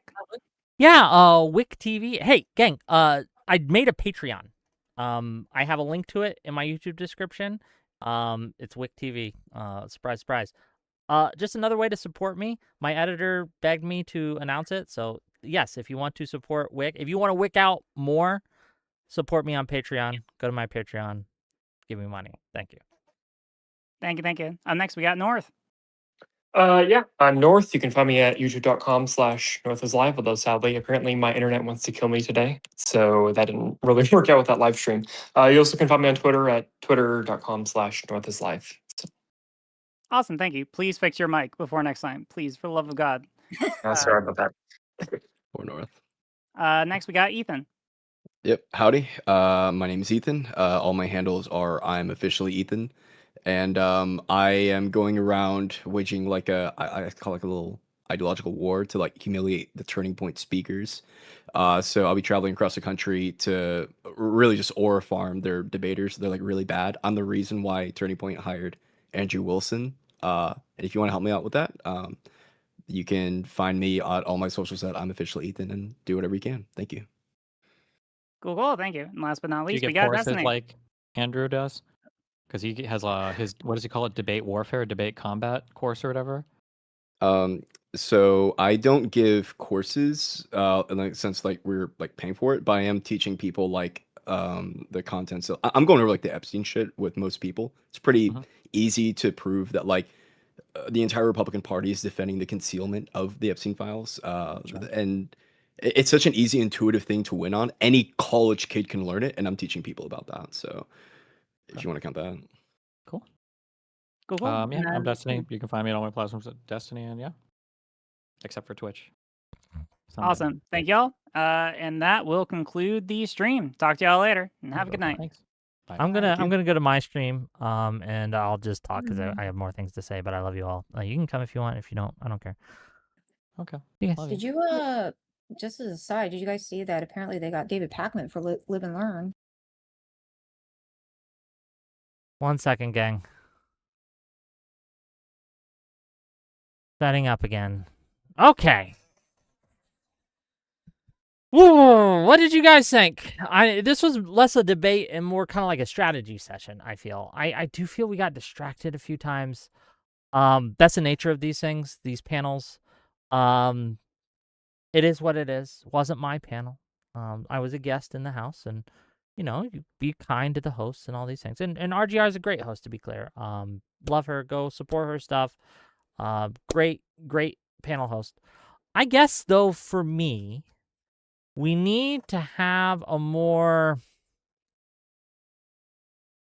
intentional kind of strategy for dealing with illiberal actors who are trying to infect our spaces. We need to kind of... I liked Ethan's question a lot. Ethan's question of what do we do about these people? And while I disagreed with some of his prescriptions, it's a good question and one we need to discuss. Let me bring on... Hello, friends. Hey, I'm hoping to talk to you, Wick, about building infrastructure for defending liberalism. Don't worry. We got an announcement coming Friday, okay? It's hard for me to talk about it. Oh, okay. Announcement's coming Friday. Okay. Things that I don't know about. Okay. Okay. Announcements coming Friday. I can't tell you more. Okay, but just keep your ear to the ground. I'll keep and my your ear to the eyes on ground. the Twitter.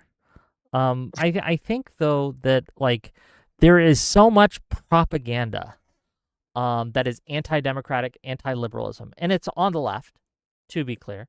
And we need a way to push back against it.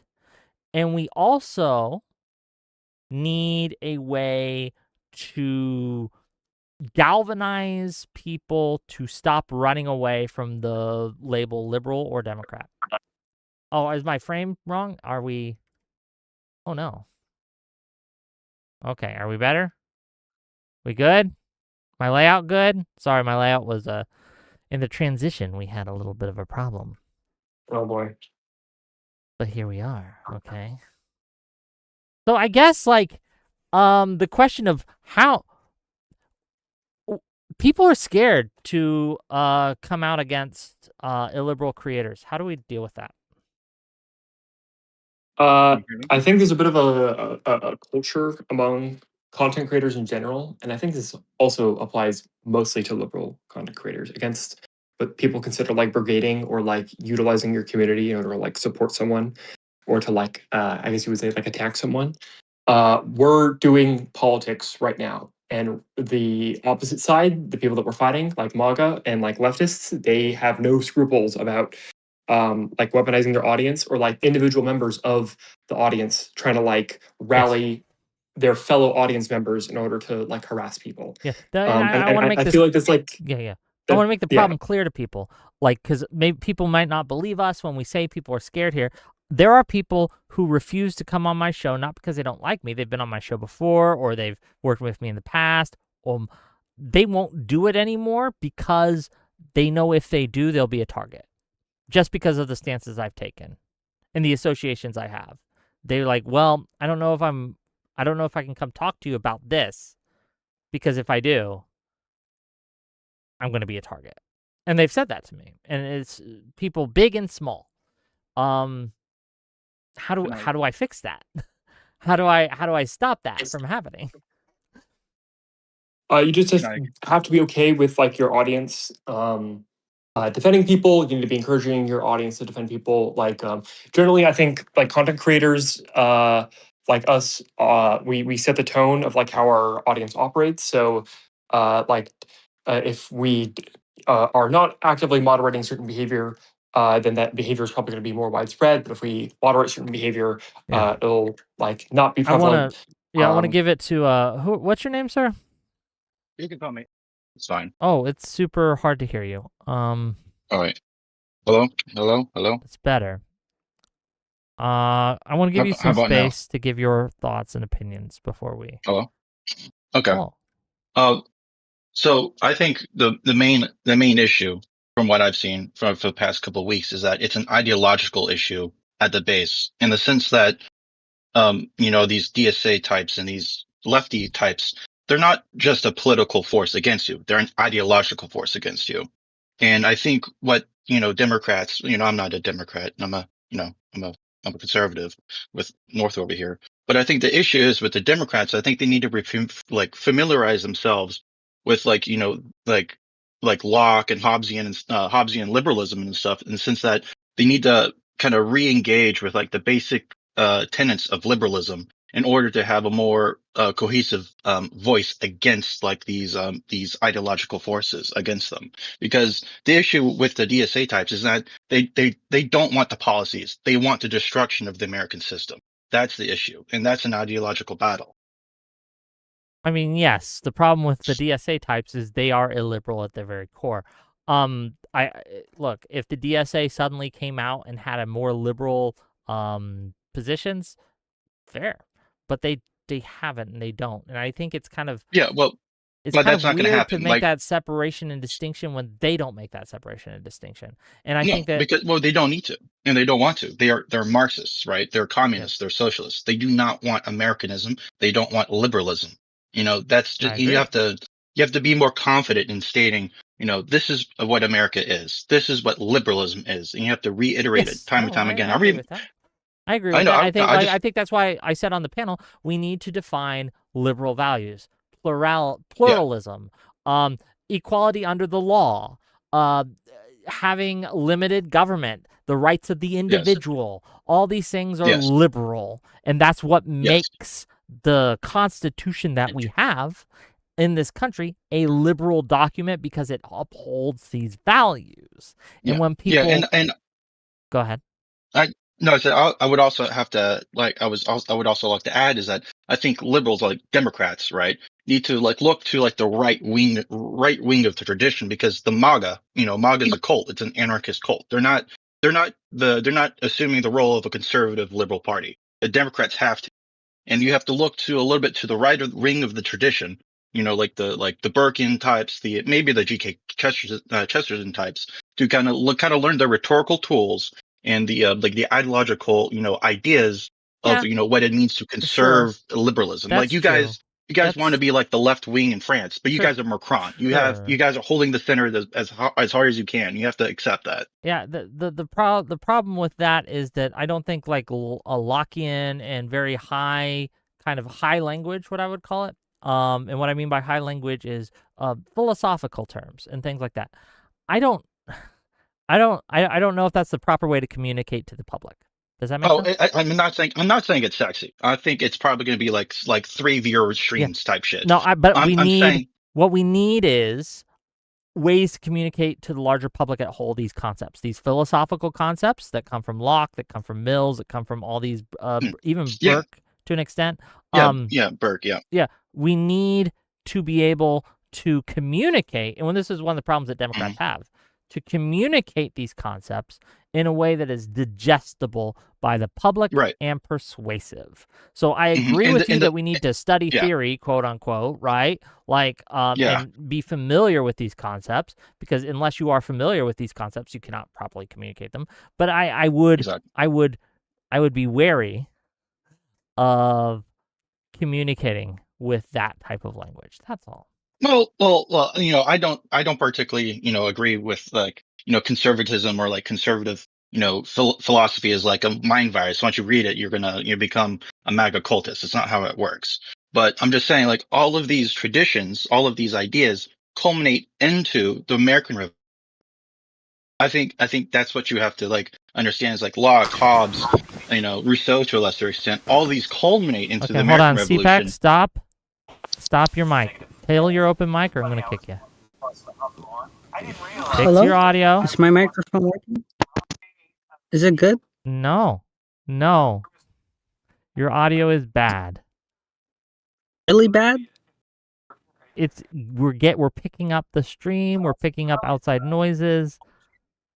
Here, I'm going to put you backstage, and you can fix it, and I'll bring you up. Okay. Fix it. Okay. So, we have a few more guests on the show. I want to give them a chance to have their say about how the panel went, about the subject at hand, and any thoughts that they may have. Go ahead. Yeah, I can go first. First off, I didn't catch all the panel you were on. I was listening to the Live and Learn. Oh, how was that panel? How was that after I left? I hated that, man. What happened? Was it still a struggle session, Hutch struggle session against? Yeah, I think the part that's least interesting to me about that conversation is the candidates part, but that's the part that they want to get stuck on. Look, I think what I think needs to happen. I think liberal content creators need to be pressured to speak out against these DSA and leftist content creators and frankly their candidates. But and I appreciate the guy talking theory. Honestly, I think the thing that should start happening, and I'm pretty active in Hutch's community, and I've been saying this there every day. People should be reminded that the leftist creator sphere concocted conspiracy theories around Chorus and Brian Tyler Cohen, called David Pakman, David A. Pakman, and then harassed a U.S. member of the House of Representatives. And anytime there's pushback from the liberal content creator sphere, they should be asked, so do you think this is a problem or not? Because it's ridiculous. it should be unacceptable. It should be immediately like, oh, these are enemies. Like, it's crazy to me. But people run cover for them, and that is a problem. It is one of the problems I have with Pisco. It's one of the problems, to a lesser extent, I have with Josiah. It's one of the problems. I was surprised at IRI's answer, honestly, on the live and learn thing. I thought that his answer was just wrong. I don't want to quote it because I can't remember the exact words, but he basically downplayed the threat of, and they were all downplaying the threat that we face of Democrats, right? This idea that the party is under threat. And I think that I got to have a conversation with Hutch. He needs to grow a little more balls. He has big brass ones, to be clear, for standing up as far as he is, but it needs to be reinforced, and he needs to stop disavowing me all the time. No, Hutch, you agree with me. You do. Well, you got to be brave. You got to say it, okay? I think the thing, like, no one thought.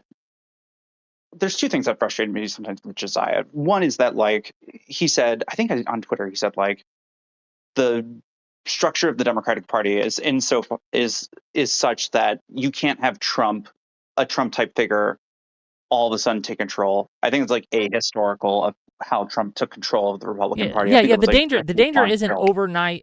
Just to reinforce that, the danger isn't overnight. We're going to become hollowed out and things. It's not going to be something that's going to happen tomorrow. It's like, I think, like, the thing the Democratic Party that kept it safe for a while was the fact that we didn't have like a Fox News equivalent. We didn't have like a echo chamber that like siloed people that Fox News had. But now those are existing. You have like the Zateos and the Hassans who are becoming way more prominent that like create those. And I think that opens up the doorway to, like, I don't know if a DSA takeover is happening this year. I don't know if it's happening in like 2 years, but I think like the warning signs are there, and you should take those seriously. And I think there's a reason why we call these people a cancer on the party. And that's because like cancers are best dealt with early. When I was 14 years old, maybe 13, something, my mom was diagnosed with skin cancer. They found it early, and they were able to remove it. And she's healthy as a horse now. I get texts from her all the time. When you coming home? When are you going to come home for family photos and all things? And I love my mom, right? And I'm glad. And I think about that a lot, right? That, wow, this cancer, this deadly form of skin cancer, melanoma, they caught it early and they were able to deal with it. It was easy. Yeah. But what would have happened had they said, well, you know, it's not that big of a deal right now. We got other issues to worry about. It's not that big of a deal. Surgery's risky. You know, it's going to be expensive. Like, do you really want to deal with this? I think there are other things you can focus on. Like, yeah, it's like it's the same thing. I just think that, like, going back to like my original point, like, it's not enough to just say they did these things. I think you have to be like really explicit about what they've been doing to like Brian Tyler Cohen and like David Pakman, right? Like the David A. Pakman stuff, like that's just being explicitly anti-Semitic, like openly. And like the Brian Tyler Cohen stuff, that might be like the lib left's like strongest warrior online, and he helped start this program to combat one of the strong advantages the Republicans have had on us for years. And like people complained about it like on our site for like 2 days, and then like moved on to something else. That should have been a thing like we were complaining about like every day until like the far left was forced to like denounce it. It's just like it's ridiculous to me, and I think you just have to be like painfully like explicit. You have to be annoyingly. You have to be annoying about it, I think. Well, I think painfully explicit. Like you have to go into the specifics about like what they did, because they concocted a conspiracy theory that Ryan Tyler Cohen and David Pakman and Chorus were paying creators to push, in their minds, like genocide propaganda. That's their framing. That's crazy to me. That should not be allowed. That should be like calls for like immediate like denouncement. And it should have been every lib content creator every day in the middle of their other content calling for them to disavow it. And it's just it's ridiculous to me that stopped. And like as much as I love Hutch and as much as I think he talks about it more than they do, like I would even say like he fell short on that. So I agree. I think we all did to an extent. And it's a learning process. It's a hard thing. It's a hard thing. It's a learning process. This space has so many stresses, so many pressures, so many incentives, so many of these things. It's really hard to navigate. And so I don't look, while yes, everyone could have handled it better, it's not We just need to go forward and do it better next time, I guess. And you're absolutely right in your advocacy here. I agree with you 100%. You got the WIC seal of approval. I do want to hear what other people have to say, though. Especially if you're on here, and I brought a lot of you on, if you disagree with me, I would like maybe some strong disagreement with us to maybe round this out. But I put my notes together really quick. Okay, take time with your notes. How's my audio? Is it bad? You are echoing. It's like you're in an echo chamber. I am kind of in an echo chamber. Give me a second. How's my sound? Your sound fine. Okay. Could I go next? Go for it. Sorry. So I think another angle that I don't understand why no one approached this. We need to start telling our politicians not to pander to these people at all. They need to stop, doing little things for them. You know how like Gavin, I know you don't like Gavin Newsom. I don't like him much either. But he tries to make a lot of legislation to make these people happy. And they're never satisfied. They still don't like him. They still don't want to vote for him. These people, we need to start getting our politicians to understand that these people are not our friends and we don't need to pander to them. We need to start focusing on issues that the base and moderates care about the most, fixing our economy, maybe fixing infrastructure, getting prices down, obviously. If we remove a lot of Trump's tariffs, that might help a lot. But we need to stop. We need to have our politicians know that you cannot pander to these people, because the minute you do one thing they don't like, you saw what happened to that one guy in California. He, very far left guy, he said one nice thing about Israel, and they're just in the park yelling and screaming at him. Oh, Scott Wiener. Yeah, it's worse than that. It's worse than that. It's worse than that. Let me explain. It's worse than that. Let me explain. Track APAC recently has changed his opponent from red to green. And what Track APAC does, here, hold on. Let me see if I can find this to show you, because it's important. Scott Wiener has taken $0 in APAC money. None. Not a single cent. And yet they have him red on their tracker, which is bad, gang, right? And they have his opponent, which has received APAC funds, green. The quickest way to go from red to green for the Track APAC people is to run against a Jew. That's all this is. It's not just because he said anything positive about Israel. He really hasn't. He's Jewish. It's really the Alex He's Jones Jewish. thing, isn't it? He's condemned the genocide. He's every talking point that they want. He said, disavow Israel, get rid of Israel, get outside of the, disconnect from Israel. He's done all that. That's all his policies. But because he's Jewish, Track APAC has labeled him red. And they can't even put the amount because there is no amount. Here, let me find it for you guys, but keep going. Do you know who Peter Coffin is? He's a very far left individual. I've heard the name. Yeah. So when Mom Donnie came out, how he can't arrest Netanyahu in New York, he's like, "Oh yeah, we need to stop falling for this. None of these people are ever going to help us." Like, just one mess up in their eyes, and they drop them completely. It's insane. They don't. And what I saw footage of Mom Donnie the other day, he's out there. He was out on a podcast talking about, like, we need to get more. I don't know when this podcast happened, and I know nobody picked up on it or knew about it, but he's talking about, like, we need to start getting more socialists in the Democratic Party. We need to promote socialists and people in the DSA, and it's not just about. He talked about seizing the means of productions and all the socialist talking points and everything. Yeah. It was insane. I'm like, what the hell is this? I didn't really like Mom Donnie. I wasn't so sure of him. I thought he was like, he seems to like to pander to these people. Probably doesn't want to do it. Now I don't know, because when he starts saying seize the means of production of actually being a socialist, that's wild. And then there's him talking with Jon Stewart, and Jon Stewart basically asked him like 4 times, "Why are you socialist? What's it mean to be a socialist?" And he dodges it constantly. He does not want to admit what John is trying to play at, and it's like, "Oh, you're just like a Democrat and a different name, right?"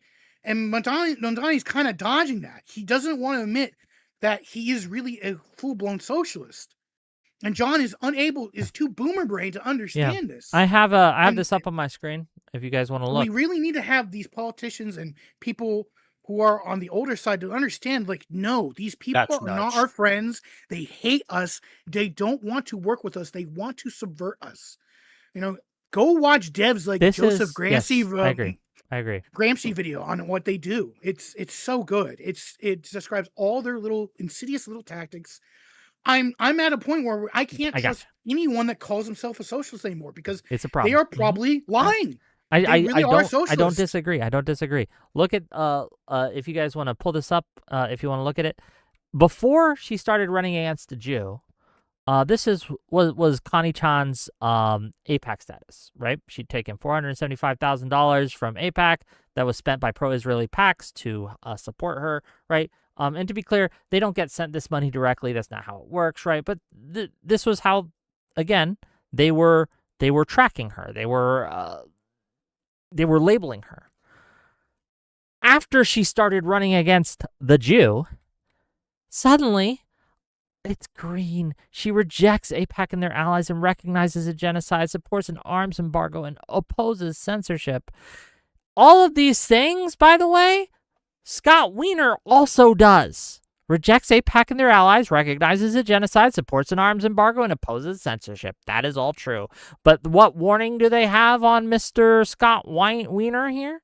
Warning, this candidate is pro-Israel. And it's not true. He is not pro-Israel. He's Jewish. That's the difference here. These people, these AIPAC people, these AIPAC people, they are anti-Semitic. Yeah, you should call them on the anti-Semitism. They are anti-Semitic. It's not anti-Israel because, again, Scott Wiener isn't pro-Israel.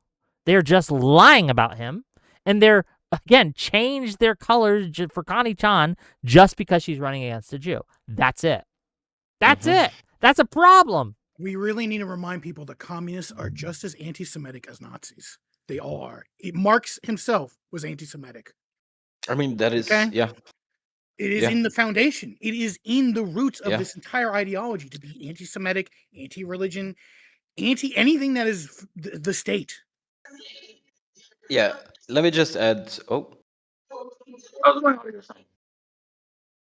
If it's bad, then I'm just. If you can mute Rattle. Is my audio good? It's. Here, give us what you got. Say something more than just one word, and we'll see. The Odyssey was a great movie, and people hating on it are stupid. Is that good? Yeah, that's fine. Okay. So my issue is not necessarily you guys' dissatisfaction with like the DSA platform, because I think it's pretty crazy. I'm not gonna lie, but I think I can articulate pretty clearly the underlying principles that they're portraying in terms of being like a classless system that is anti-government, and then making that the through line to determine any other people associated with DSA if they support that is antithetical to what I want, and then obviously reprieve my support. But also make the calculation of them versus like a MAGA candidate. But I think that is easy to do for the most part, hopefully. But I just need some clarification from you guys, because sometimes it does sound pretty vague in terms of like this, like more like tangential, not necessarily support, but not outright criticism. What exactly are you guys from these people who are not hating these candidates or these people? So I'll articulate the three things I would like to see happen, right? One, the recognition of the actual threat. No more downplaying it. Anyone who says, well, it's not actually a big deal, they need to stop doing that, and they need to recognize the threat. My goal is to convince you that this is an actual problem that we need to deal with. That's partly on me, but that's my goal, is to convince people like Josiah, like Pisco, like other, like even IRI apparently at this point, that this is an actual issue that needs addressing, that we cannot just ignore it, hand wave it. It's not just coming up because there's no other topics at hand. It's a problem. It's been a problem for a while, and it's growing. The trajectory is going up. So that's the first thing I want to happen. Okay? Yeah. Okay, first thing on the first thing. Any problem? So are you... go ahead. I'm going to ask a clarifying question. So are you saying that it recognizing them as a threat because their principles are a threat, or their damage to the Democratic Party as of right now is a threat? Both. It's a both. It's an and.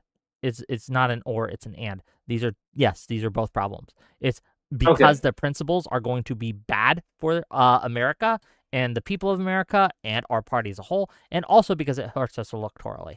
Both of those. We gotta remember when that woman from the DSA went on Fox, she just clearly just stayed out all the crazy shit they want to do. Yeah, exactly. And that just feeds Fox and makes Fox. Yeah, so just let it. Fox just lets it happen because it's going to be utilized for ammunition on the midterms. Let me just add something. And it looks justified. First I want to get my three thing. I want to get my three things out. So I want to make sure. Sorry. I want to make sure that Riddell, that you understand the first point. Any questions of the first I point? understand the first point. I would have to follow up in terms of like what that recognition is enforcing. Well, I'll let you finish your other two. I'm curious what you mean by that, but fair. The second thing that I think we need to do and establish is a clear set of guidelines on who is a problem and who should not be in the tent, so to speak. And I think one of the clearest kind of ways to delineate people who are in the tent and people who are not in the tent is people who are willing to support liberalism. It cannot be as simple as I voted Harris last election, because common goals are not enough. We need a common principle. And common principles are much more important, in my opinion, than common goals, because common principles are what happens. Like, we can have different goals and different ways to like achieve a principle. But if our principles are at odds, the goals, while they may be fine for now, will wildly diverge later. And I think that's a problem. So we need a clear set of guidelines. I would say that if you are not willing to support liberalism as a concept, then you are not in the tent and we can't have you here. And so that's people who want a dictator, people who are authoritarian, people who want to abolish the Constitution to get rid of our rights, such as freedom of speech, etc. Those are all illiberals and they are not in the tent. We need to have the party to understand. Like, we can't have Chuck Schumer, didn't he recommend Plattner at some point? Didn't he back him at some point? Like that. I don't know if Schumer did. But I know that a lot of people were pushing Platt. Well, that's a separate issue too, right? Then we're drilling down on the specifics, but I'm trying to hold on just real quick. I'm trying to be general right now to give general guidelines, and then we can see how they apply as a in specific instances. But for the general concept is, do not, like, if you are opposed to liberal values, you're not in the tent. Okay, so 100%, I think you gotta really abide by liberalism and liberal values. So all that stuff makes sense to me. But then the question and what I was referring to in terms of the enforcement action is like the call to action at the same time. Okay, we live in a very unique period where, of course, MAGA fascism. Do we agree that is the problem? You're cutting out of the end there. Can you repeat it? Do we agree MAGA fascism is the primary threat right now? Yes, with caveats. What caveats would that be? I think they're losing. I think that MAGA is fundamentally losing across the board. They have the power now, but they are being opposed, and the public is running away from them. They had their chance to govern, and it's not working. It's dying. We have effectively, and you can see this in polling, right? We have effectively defeated them, and we're just waiting on the midterms. Now, that doesn't mean they're not still a threat, because they could do things like pass the SAVE Act or fuck with the elections, and we should be on guard for that, and we should push against MAGA right now, but effectively, we've won that fight. I disagree with some of the things, but I have to be quick because I'm at the gym right now. I disagree with some of those things. My only question, and then I'll head out, is, okay, based on what you said in terms of MAGA, the threat, they're declining in terms of popularity, depending on how everything was the midterms. Agree with that. You could argue that the DSA left wing is rising in popularity, and then we can argue in terms of proportionality and whether or not that is a significant threat. But in terms of current actions, especially in lieu of the midterms right around the corner, what are you asking from the people when it comes down to dealing with the DSA candidates versus I would the say MAGA? this. Yeah, I would say this, that disavowing the DSA helps us beat MAGA. If you are concerned that MAGA is a primary threat, and that's fair, right? And you should be, right? Because in many ways it is. In most ways it is. Beating MAGA is a way to do disavowing DSA and distancing from DSA is a way to do that. And I'll give you my reasons why, and I'll provide evidence. We have polling from multiple sources across multiple periods of time that the public in general and even the Democratic Party think we are going too far left. And when it comes to internal Democratic polls, most people say there's 3 cohorts. The largest cohort is we're liberal enough. Where we are is good, right? In terms of liberalism. The second largest cohort thinks we've gone too far left and we need to moderate. The third largest cohort thinks we need to go further left. They're the smallest cohort. And when you look at the general public as a whole, it becomes clear that most of the American electorate thinks we're too far left.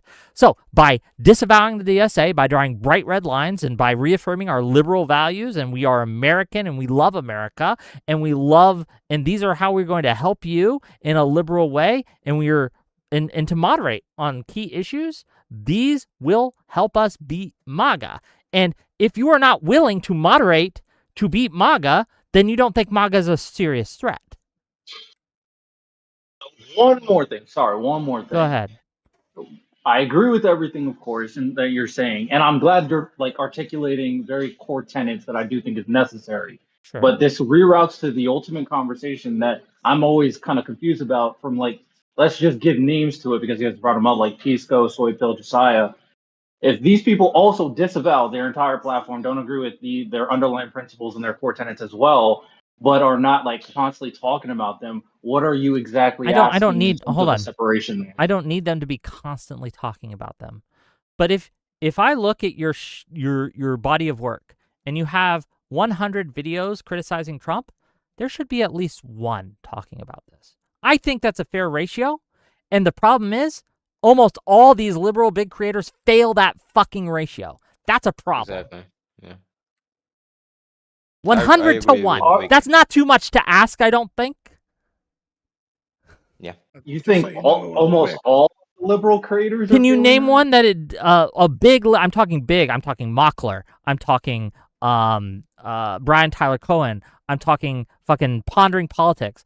I'm talking those types. I can't think of Pacman's the only one that maybe even sort of passes this, and it's only recently that he's passed. Okay, so are you talking about criticism of the left or clear disavowment? Both. Do you need to make a video about it? Clear saying these people are not our friends, not our allies. Van Jones, what Van Jones did, perfect. I think that was a perfect way to deal with this. Again, I don't need you to talk about. I don't need it to be your whole platform. I don't need it to be your. I don't need it to be even most of your platform. I don't even need it to be 20% of your platform. I need one video or one segment out of 100. I think, and that's me being as generous as I possibly can. I'd like more. I think a 1 in 10 ratio would be best, but 1 in 100, you can't pass that. You can't do that. That's crazy. Okay, I like that. It's generalized pressure to determine a clear disavowment, and if they don't do that video, then what? Are you making a We call them out. We call them out. We put public social pressure on them and say, why aren't you addressing this issue that's facing our party? And again, I understand it's hard because the far left has basically have weaponized. Hassan and co are able to weaponize their audiences in a way no other creator can. And they are just nasty about it, and they're vicious about it, and they're unrelenting about it. So I understand it's a hard ask, but I think that unless we stick up and stand up against this, then it's going to destroy us over time. And they're going to get more and more influence, more and more power. And the more influence they get, and the more power they get, the harder it's going to be. the harder it's going to be to stand up against them because they'll have more inroads, more levers of power, more journalists in their pockets, more influencers that are afraid to stand up against them. So we need to do it now while there's still time, while it's small, while it's while they're very, very, very small. I disagree with anyone on the right who's saying, oh, this is just your party. You've already been taken over by these people. No, that's just Yeah, of wrong. course not. That's Of just course not, wrong. yeah. That's nuts. That's not true. But it is still a problem, and we need to acknowledge it, and we need to push back against it. And yes, as much as you would condemn someone for not, on the Republican side, for not standing up against MAGA, you should condemn these people for not standing up against the far left. Yeah. You know what? Just let you, Okay. just let you know. I'm I just done wanted to say there. something really quick. Have I convinced you? Are you now a wicker? Well, I already disavowed DSA. I made content about it, but yeah, no, I'm not talking sometimes about that. I'm not talking about you. I'm talking about your relationship with other creators and what pressure you're going to put on them. Oh, I mean, I pressure Pisco by asking clarifying questions, just like you. But I will say this: sometimes, when it comes down to it, it does seem that the statements that you guys are making are a little bit too generalized. So I do kind of get, I'm kind of with Pisco somewhat in terms of like, what exactly do you guys mean? But clear I think I've been disavowalment. clear. Right? No, right now you are. That's why I Yeah. appreciate your answers right now. Yeah. So, that's all. Fair enough. Well, thanks for coming. So, I showed you I gave you the link, but Chuck Schumer doubled down for Plattner twice until that thing happened, recently. And then he backed off, but he promoted him twice. Yeah, that's bad. They shouldn't have done that. I warned people. I warned creators. Hold on. I just want to be clear. I was one of the people who were warning creators and other politicians, do not do this. It's going to blow up in your face. And yeah, I've been with you the whole Wick time. was right. I'm talking about. Once You were right. again. I feel like I've to bring the Odyssey into this a little bit. Well, I guess this was technically the Iliad where they talked about this. I feel like Cassandra. Cassandra was someone who was cursed by the gods to always be correct with her prophecies, but no one would believe her. She tried to warn the Trojans not to bring the horse in, right? She was standing in the sea while they were debating what to do about the horse, and she was like, if you bring the horse in, your city's going to fall. And then I guess Poseidon or one of the other gods sent a sea serpent and ate her, but no one believed her, right? And she had all these prophecies, was always correct, but no one believed her. And I feel like Cassandra sometimes, because I'm always out there, I'm on the rooftops, I'm on the wall, I'm screaming, don't do this, it's going to blow up in your face. And look, I'm not always correct. There have been times I have gotten it wrong, but more often than not, I would say 8 times out of 10, I am correct. And I think that people need to stop. People just need to listen to me more, and I'm tired that they don't. And this is a big one, gang. This is something I'm staking my reputation on. This is something I'm planting my fucking flag down. And I know it's annoying that I'm always ranting about this. I know I have a lot of anti-left content right now, but that's how we're going to beat MAGA. That's how we're going to win. That's what needs to happen at this moment in time. This is where our forces need to be arrayed. We need to keep our house in order, as the great exemplar said, physician, heal thyself. We need to heal ourselves of this rot. Right. Yeah. You don't need to become the blue MAGA to beat MAGA, right? That's Of course not. That would be a fail state. If we became MAGA-like, it's fail state. We exactly. So let me just add something. I loved the debate that you did, and I also liked when you did the live and learn. I would just like to add my sense about the best way to fight the rhetoric coming from the DSA, because let's just be honest.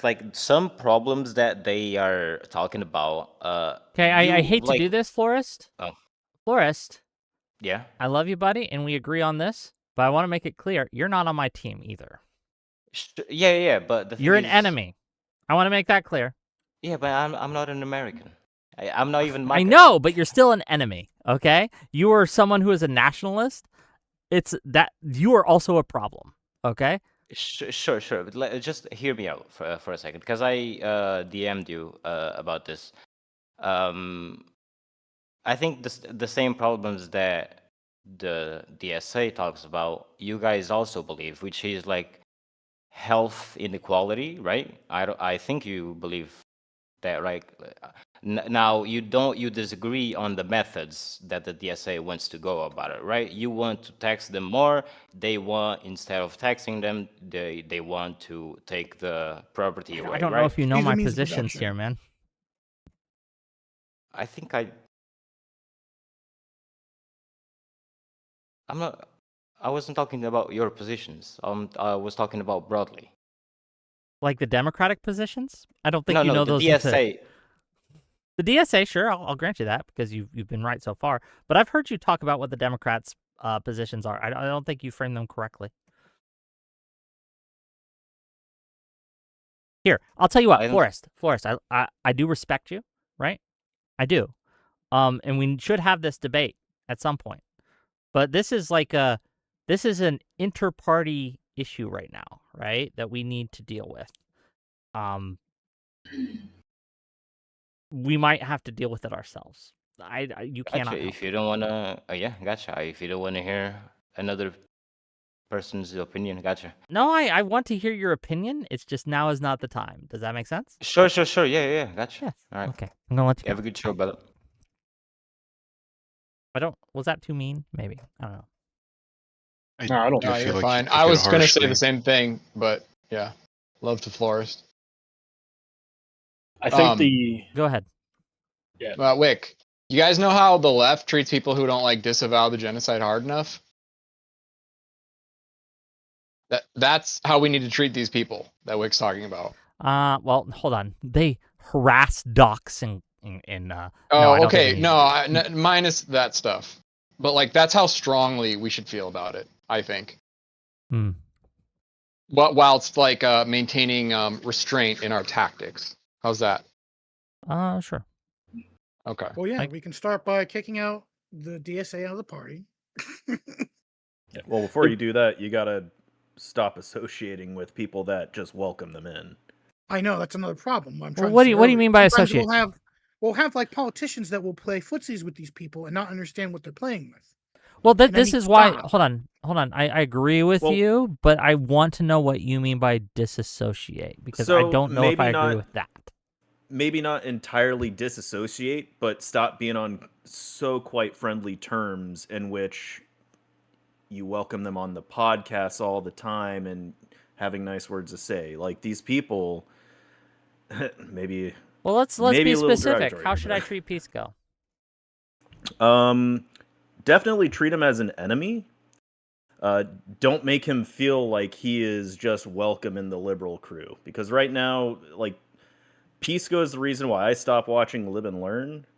And it was immediately after his Hassan sweeping. And then he went on Debated Destiny, used a bunch of talking points from, like, Queeman and Doobie. And just completely spurged out. And then at the end, just cried about how everybody was brigading him and calling him a sweeper for Hassan, which he was a sweeper for Hassan, but I don't think he even got brigaded as hard as he feels he got brigaded. Yeah, here's a problem I have with your advocacy here. I don't think Pisco is the enemy or lost. I think he is a problem. I think, as my thumbnail suggests, he is naively letting the enemies into the party. And that is a problem, and he should be sternly called out, sternly criticized. All these things, I'm with you. But my issue is, and I want to be very clear with my issue, is when we start transitioning from, okay, we're going to have him on to debate and have these pushbacks and have these conversations to, now you can't be friends with this guy anymore. And that's when I have a problem. Okay, I'm not going to say don't be friends with him anymore, but I agree with you that he is extremely naive when it comes to all these different political activist groups and stuff like that. That's where it all started, and he's been pushed back on it, and he's been told, but he will still do the sweeping. He either doesn't understand or refuses to even acknowledge the fact that these are bad actors. Yes. So what is your advocacy that I should not so I'm planning on and what I want I'm not going to tell you what to do. I know. What would you I'm asking for your position, what you would do. I'm asking you, should I have him on to debate him on these subjects, or should I cut him off?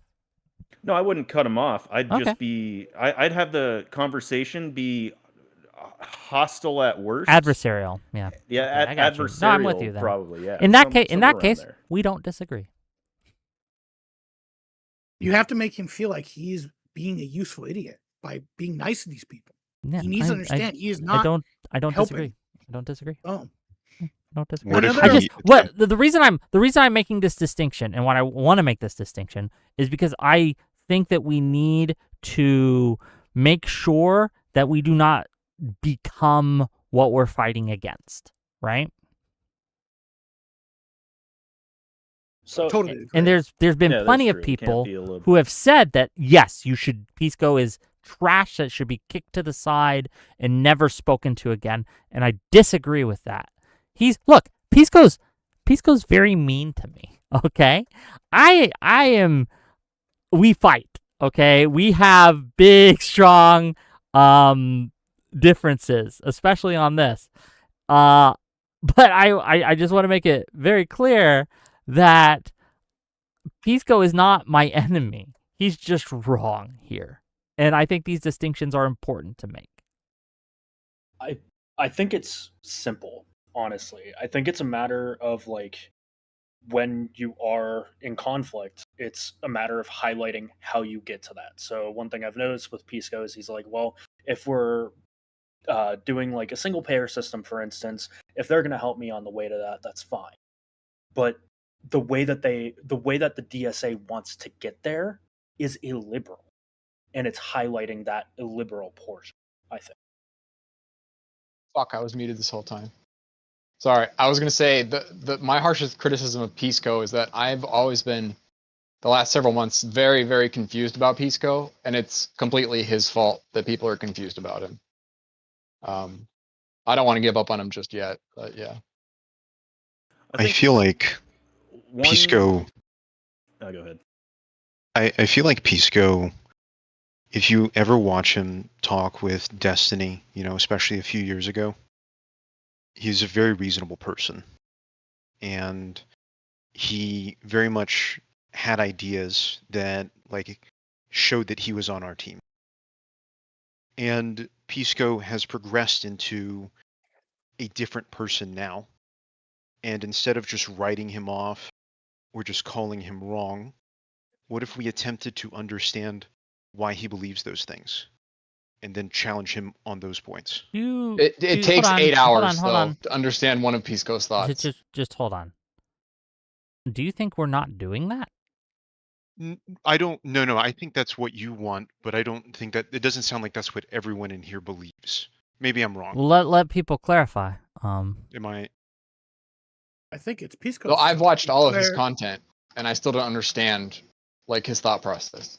Yeah, I think it's Pisco's job to clarify what he believes in, and it's not my fault he doesn't have the charisma to convey that. That's such a. Okay. I mean, genuinely, I think Pisco. I don't want this to become a snark. This no, isn't the anti-Pisco panel, right? We don't want to. Maybe let's talk about Josiah. Let's talk about Josiah. Let's transition to Josiah. Okay. Can I actually want to bring something up about Hutch though. Go ahead, please. So, this is something that we also need to deal with. This is a problem that we need to. This is something down the line at some point. A problem that needs to be dealt with.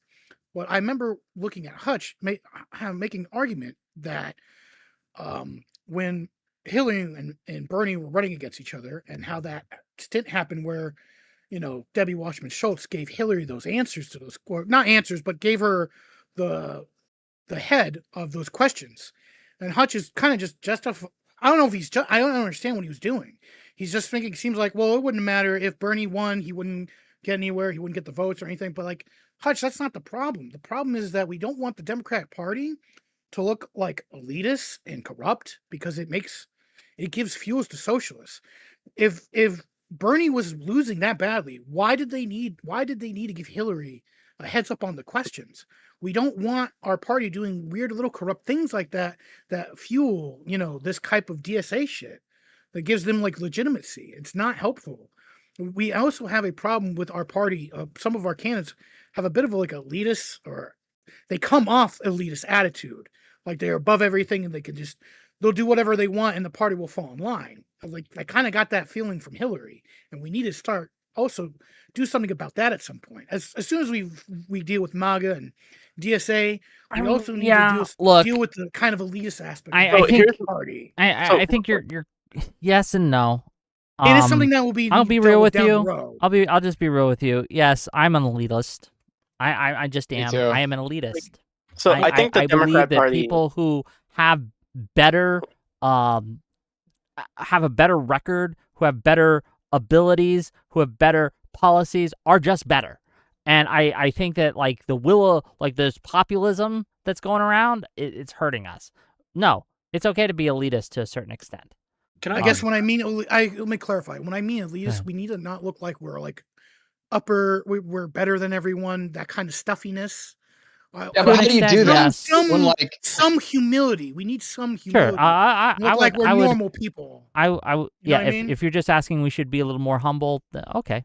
But yeah. And not do weird corrupt shit, and not let our party do that when it's unnecessary. When I does hear it benefit us at be all? normal people, I'm basically hearing populist stuff like I'm one of you. We're gonna take them down. I don't want a politician. I don't want politicians that are just newcomers every few years and they're just trying to kick the old crew out. Yeah, I want politicians that are calculated. I want someone like I want a politician who knows what they're doing, and experience matters in these things for whatever reason. And this is a side tangent and we need to get back on track, but just real quick. The fact that you have new people coming in all the time would be bad for our democracy. They wouldn't be able to get the shit they need to do done because they don't have the experience necessary. I do not support people, or I generally don't support candidates who haven't held public office before. I don't need you to have experience in the Senate, but you should come from the House. If you're going to be running for Senate, I feel you should come either from the governorship, the House, have been a mayor at least, some public position where you've demonstrated competence and you've learned skills necessary to politic. This folksy wokesy, I'm a man of the people. I ran a company in Georgia for 10 years. No, I never worked in the swamp of Washington, but I'm a man of the people. You don't know what you're doing, man. You don't have the experience necessary. I want someone who's actually had a public position and held a political office before. That's what I want. So I actually have a non-politics. So real quick.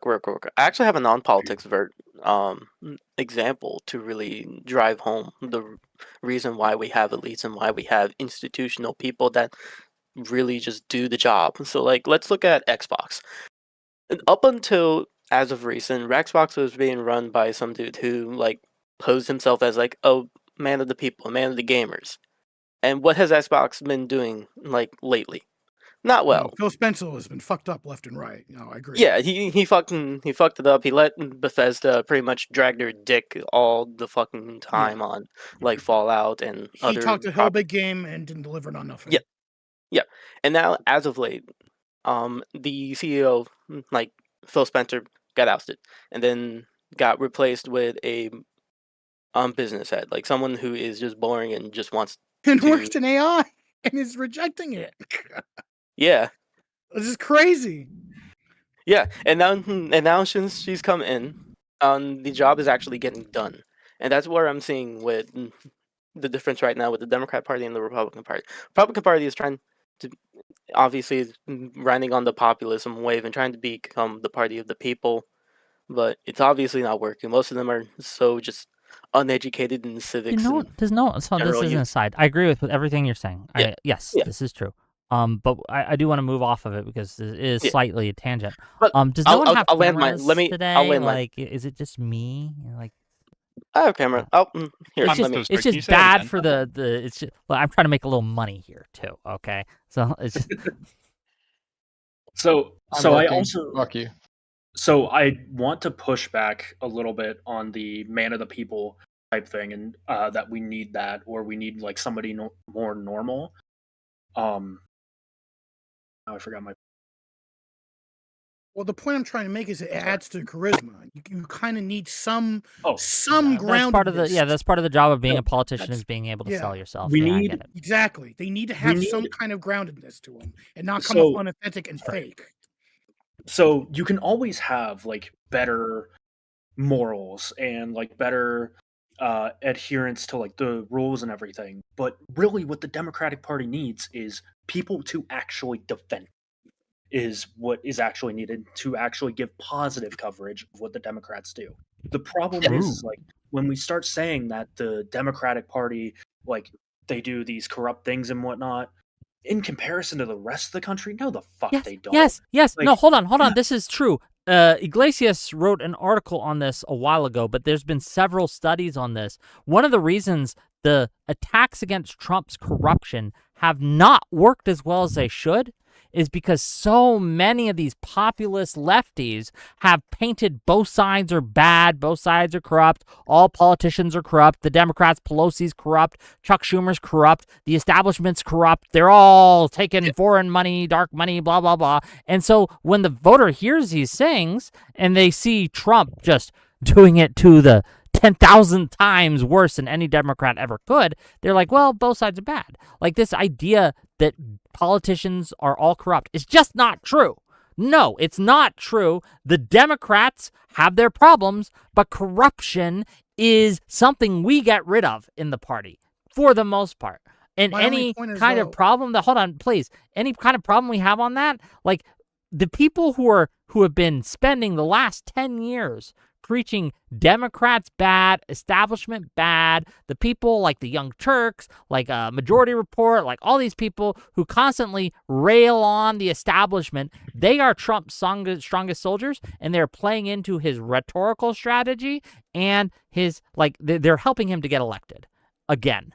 And that's a problem Turks is for just me. left-wing info wars at this point. This has been a cultural thing on the right. The point I'm trying to make is I don't want them to do weird, corrupt shit that also has no benefit whatsoever. Just, if you're going to do something corrupt like that, please do something that's beneficial, not something that has all this risk and barely any benefit. I don't think Hillary needed to get those questions. Hillary ain't running for office. Why are we talking about Hillary? I know. I'm just saying. Just back. Hold on, but this is a problem that Democrats have. Like, why are we talking about Hillary Clinton? She's not on the ticket. She's not running for office. No one is trying. Right? Like, why do we bring this stuff up? It's not necessary. It's harmful. The problem I said is that Hillary Clinton when Elon Musk bought Twitter. But the problem is, I'm saying is Hutch defended it, and I don't know why you would defend something so stupid. That's I don't know what Hutch said or did not say to this. I can't speak to this. He missed one out of how many? I don't think it's. Yeah, I know. Look, there is a time and a place to credit. You can criticize Democrats. I'm not saying that Democrats should be off limits from being criticized, but what has been the problem is that they have criticized the Democrats in general as an institution. And they've done so because they know, and this is, I'm talking to Kyle Kalinske here. I'm talking to Emma Vigeland. I'm talking to Sam Cedar at this point. Right? I'm talking to the Young Turks. I'm talking to all these people, right? They have done so as a deliberate strategy to hollow out the Democratic Party and be replaced at the head. They want to be in charge, and they are willing and able to facilitate MAGA winning so that that can happen. And that's how they have behaved, regardless of what they say. What they have done is helped MAGA get into positions of power and win in order, and Kyle Kalinske even said this in 2020. He's like, I'm going to depress turnout to make sure that Biden loses so that when Trump wins, they turn to me instead. He said this directly. They aren't hiding this, right? They're saying that, and Mike from PA said similar things. I'm going to depress Democrat turnout, make sure the MAGA wins until they bend the knee to the left. That's their strategy. And the more Trump wins, the more influence they get. Look at, again, if Hassan, if Trump had not won in 2024, Hassan wouldn't be a problem right now. Yeah, it's the good old red, brown, green alliance.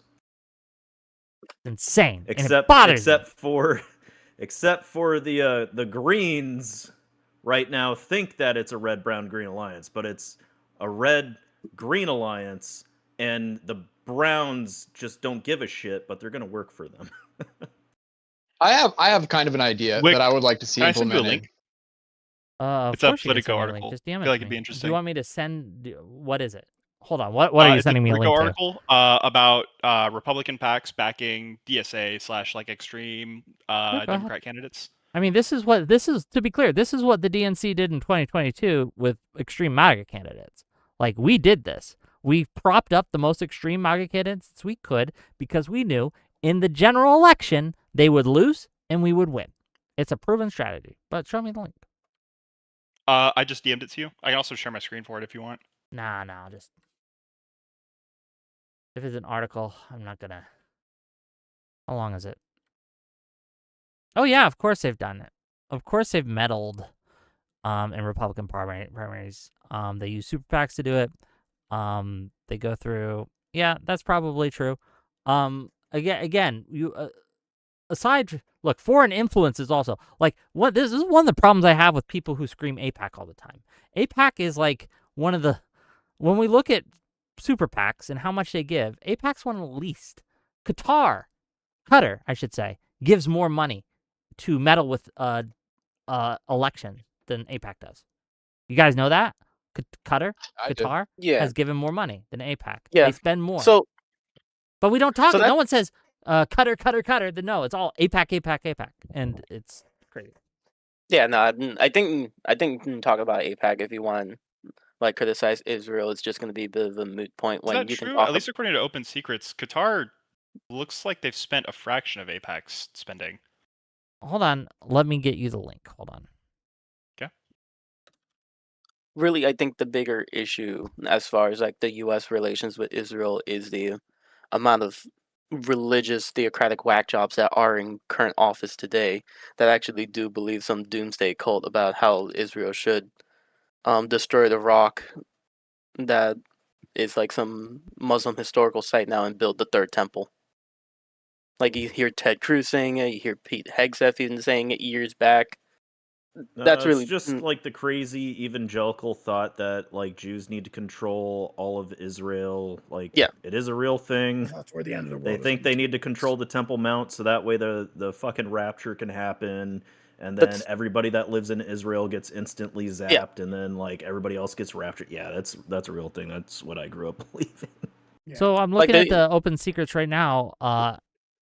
American Israel Public Affairs Committee, AIPAC, is ranked 21 out of 660. So it's up there. In lobbying, though, they're ranked 191 out of 9,220. And this is from 2024, to be clear. Hold on. Do they have... No, that's the latest cycle that they have. Sorry. And again, contributions, 18 out of 44, 45. And if you look at... Let me look at the Qatar one. Give me a second. Foreign Agents Registration Act and FARA, Qatar has spent $267 million as opposed to the $51 million from AIPAC. Is that with or without the plane? I'm gonna share my no, the plane. I don't feel know like I need you to tell me that I'm stupid. Probably without. So add another 100, 200 million or whatever the fuck. And to be clear, they spend on different things, and so this might be the thing that it's true. AIPAC, because it's a domestic organization, can spend directly on electoral issues, right?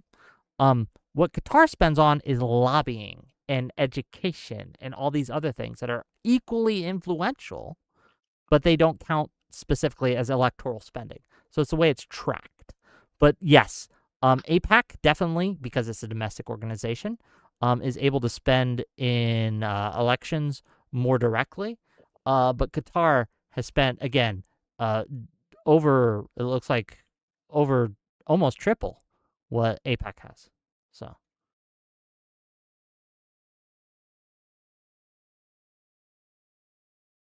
Okay. How much money does China send into our country? I don't know. Politicians. Because I'm pretty sure it's more. I haven't looked. I feel like they're a bigger threat than Israel, to be honest with you. Well, yeah. Yeah, I but just China's think like they genocide. I'm sorry, I couldn't resist. I watch a podcast called The China Show, and they go over every terrible thing China does. And I remember one episode they were talking about how they were whining and dining local politicians. They were taking them to China and giving them food and stuff, and showing them the nice places. Yeah, once again, bad. I'm answer your question on China. China clears Qatar by double. So, Yeah. Holy shit. but Yeah, of again, course it's the China way they clears. track it, and again, it clears APAC, but almost 10 times. But again, because APAC can spend on domestic electoral campaigns directly, it's tracked different. But in general, in total spending towards lobbying and things like that, China's almost 10 times. That's another thing we really need to start getting people informed on. We need to start telling people how bad China is. I remember a goofy thing Gavin Newsom did once, where he was talking about this Chinese company and acting like, well, they just get things done so fast. And like, yeah, bud, they get things done fast because they sure treat them do. like shit. They treat them like slaves. Even if they're in this country, they'll still treat their workers like shit. And he doesn't understand that. There's two kind of funny points to make on that. So one is their Industry 4.0 initiative.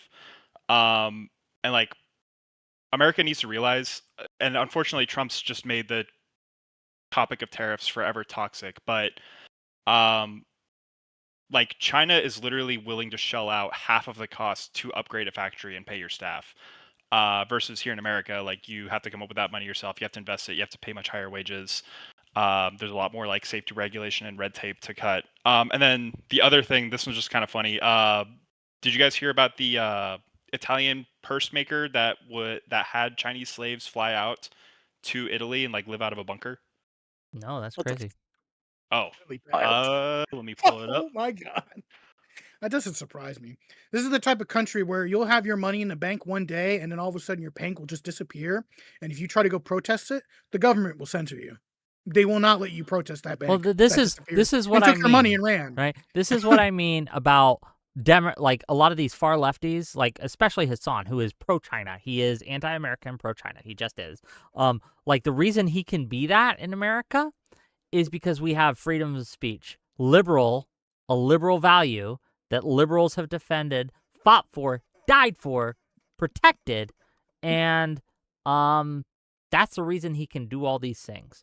But if he gains power, if he gained in positions of power in the government, he would close his door behind him. You would not be able to criticize him.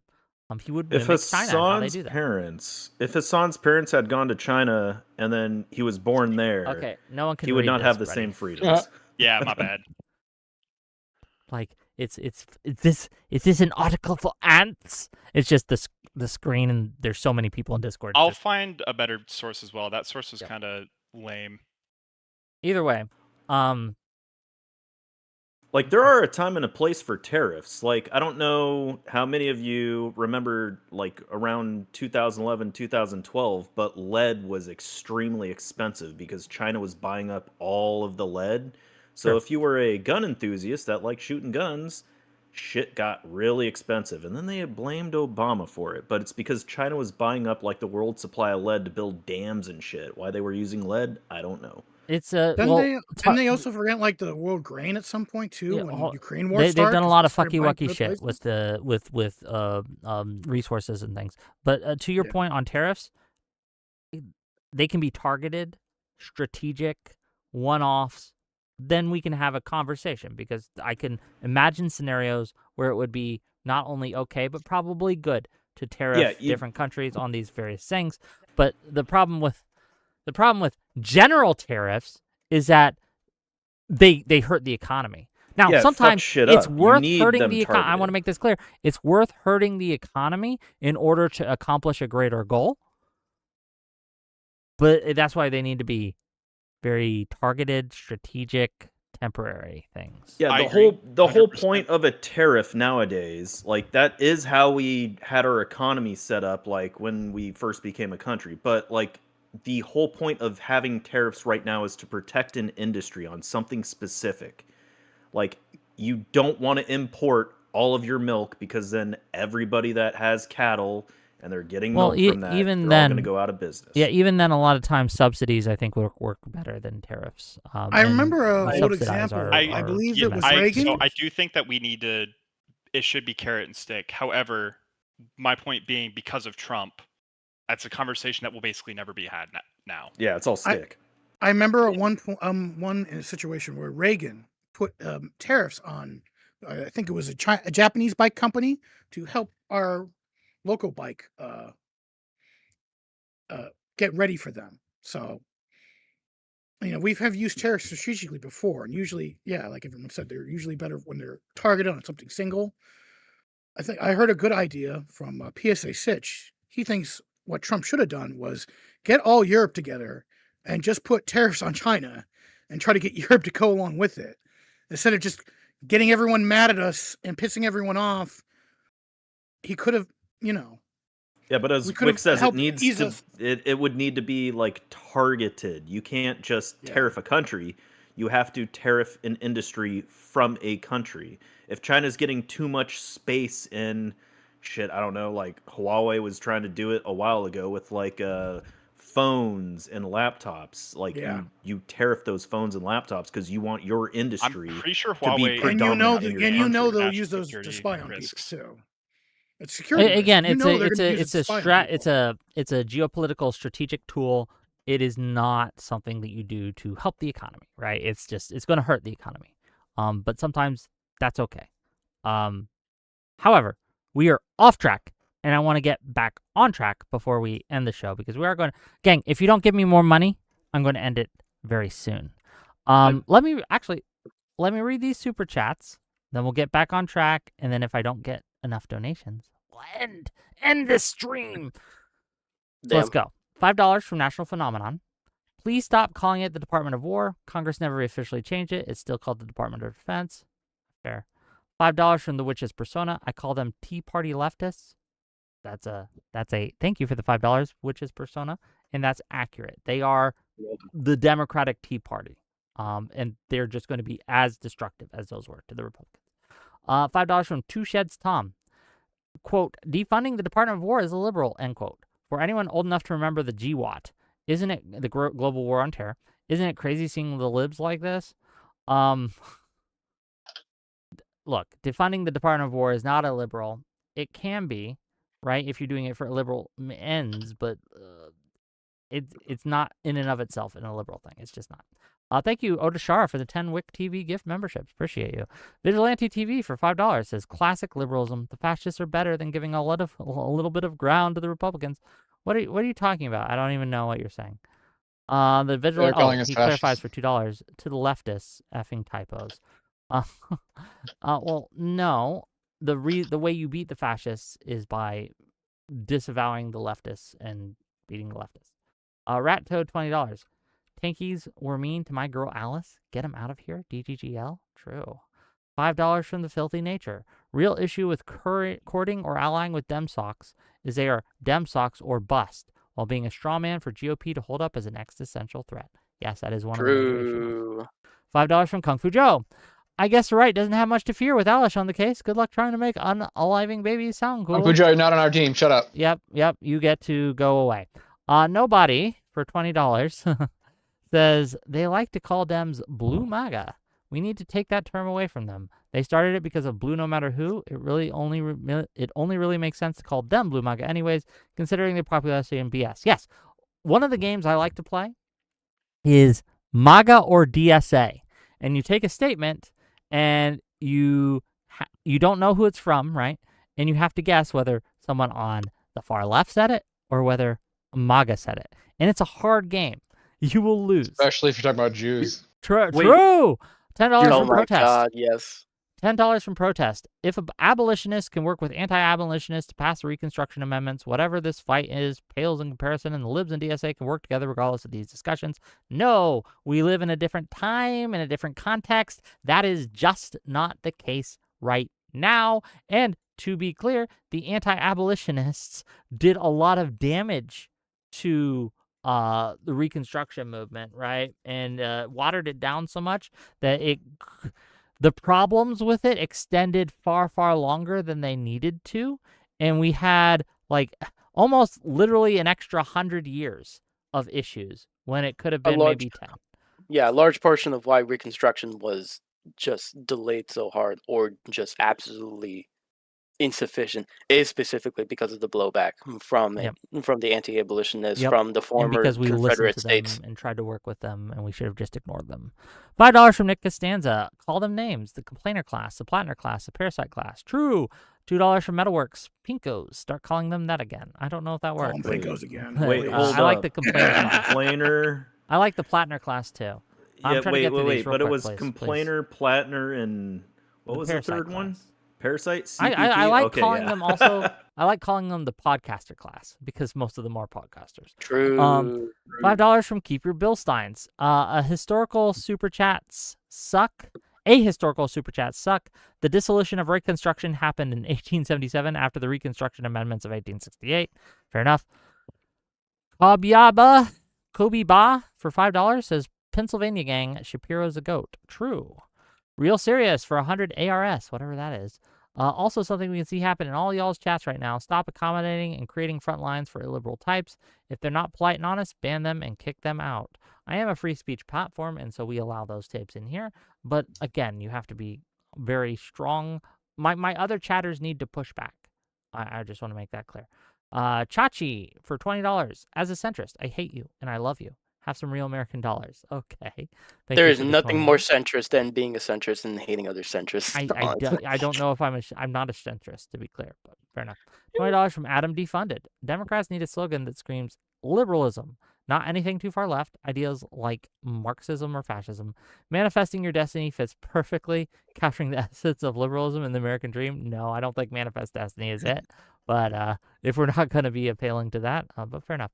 Another account for $20 says the Wick class speaks for $20, yes, and then $5 from Metalworks with nothing to say. Okay, well, thank you for that. Last thoughts though before we probably end up closing us down. So I have a question for you, Wick. Go Why for do it. you not consider yourself a centrist? Because well, in order to be a centrist, I would need to have supported MAGA or Republicans, and I just don't. I'm center left. I consistently support Democratic candidates, Democratic positions, and most of my positions are on the left. Not the far left, but the left. And I think that it would just be dishonest to call myself a centrist when I have no centrist bona fides. I just don't. Well, I see your logic, and I see your point. I just don't think you have to have supported MAGA or have been on or the even right at all. Republicans, man. I've voted blue my entire life, Well, even before MAGA even existed. Because being a centrist, because it's my belief that being a centrist is not just about the party lines; it's also just about your positions. Because obviously, Sure. a lot of us here that do describe ourselves as centrists have not just a mix of left-wing views. We also have some right-wing views in there because we're just mixed in that certain way. And look, Yeah, but you got to vote for a party, man. I do have some views that would be considered on the right, but they're far outweighed by the positions that I have on the left. I also think that one of the problems we have is a lot of the views that I would have that people might consider on the right aren't actually right-wing. They've just been, again, they're not the far left views, so anything that's not far left is apparently Republican to a lot of these people. Well, yeah, that's fair. Which is insane. But also, the third thing, right, is that, once again, I think that the center, it would be, I'll say it this way. It would be fair and correct to call me generally a moderate. That is what I am. But that is not, I repeat, not a centrist. They're different, and people may not understand the difference, and maybe I'll do a whole show on that. But there are distinct differences in these. I am not an extremist. I am a moderate. I can be radical at times, but in general, moderation is the way to go. But that is not centrism. Okay. I think Wick, you're saying you don't want to seize all the guns? No, I do not. No, Wick is obviously pro Second Amendment, right? Mm-hmm. I was gonna say because I was the one who said earlier. I was typing up some notes. I think what I can sort of boil it down to is broadly I think something I can empathize with DSA candidates on is it doesn't feel like the status quo is working. It just feels like it's a ratchet effect basically since Reagan. And hold on. It doesn't feel That's what like they want you to believe. That's the problem. Let him finish. Let him finish. Let him finish. Okay. So, if that's your position, I'm curious. We've moved left as a country since Reagan. Like, it's almost been a continuous move to the left. Sure, but like, I mean, productivity has gone all the way up and purchasing power has gone down. Like, the K-shaped economy has continued growing apart. I also disagree. I remember growing up in the 90s, and while we had purchasing power in some aspects, and I would agree with you when it comes to like things like homes, you're correct. But when it comes to just general things in general, no, I don't think you are correct. I think that also, I have more that doesn't stuff work now than if ever you compare before. the quality of products we have today versus then. It's not the same at all. I also I mean, want to add. To be fair, I did become an adult after 2008. I became an adult in 2020. So, sure. Okay. Maybe my that brings me to something I wanted to say earlier. Just real quick though, if you're looking at the last 5 years, maybe so. But I think if you extend it to since Reagan, that's just not true. I also want to add, so I was born in 98, so I can't really speak for before that. But my entire life, the Democratic Party has been in an abusive relationship with. Like, that's how it just functionally has. And the DSA, or the Tea Party left, has not accepted that reality. So every single time they're attacking like the mother that's being abused by attacking the Dems, they're ignoring the actual dad that's doing the abusing. I agree. I kind of grew up with that mentality as well. When I grew up watching like Jon Stewart and Bill Maher, and it always seemed to be characterized. Yeah. I want to be quick because I do have to go soon because no one's giving me any money. I mean, you guys are cheap I got a lot tonight. of points on here about basically PACs and how Democrats. It feels like they focus more on the 20 of 80-20 issues and not the 80. Can you give me an example? I feel like such a chud saying this, but like honestly, gun control. Like I feel like that's like one of the. No, I think that's a fair criticism. Yeah. I think Tim Walz pardoning the child rapist, that's also like a dude, what the fuck are you doing moment. We need to be harsher on crime. I do think a lot of the crime bills that we saw out of like California and Seattle. No, you're right, but the problem is a lot of the reasons that they're doing stuff like that is to appease the far left. Sure. Which they need to stop That's doing. the reason that they do that, and they need to stop. That's what I'm saying. We need to start telling them, do not pander to these people. Stop. They won't give you anything for it. No. Like, what are the things about Biden? Biden won as a moderate. He was one of the most moderate candidates in the pack for the 2020 primaries. But he did not govern as a moderate. He governed as a progressive, a pretty solid progressive, actually. He got some of the most progressive stuff done in this country ever. The progressives did not reward him for this. It's a problem. I do think history will look back kindly upon Biden, 100%. Yeah. Depends who writes those history books, and it better not be DSA. Okay. Last point, one more point. Give me your strongest disagreement. I'll address it, and then we'll end. PAC lobbying. I don't like it. That thing that I linked to you earlier, where it was, I mean, we see PACs on both sides, like, you know, funding the most extreme candidate to try and like, you know, have, to try and like win that election. I think that shit is toxic and needs to be banned. I don't look, and maybe my audience are going to attack me for this. I don't think PAC spending is that big of an issue, and I'll explain why. There's a question. How much does money actually help you win elections? Not very much. No, necessarily. If it's about there's definitely getting someone a to win an election, it's getting someone up to the stage where it's like, hey, you know, like this is someone who I'm aware of, who I can vote for. PACs influence that a lot more than, say, winning an election.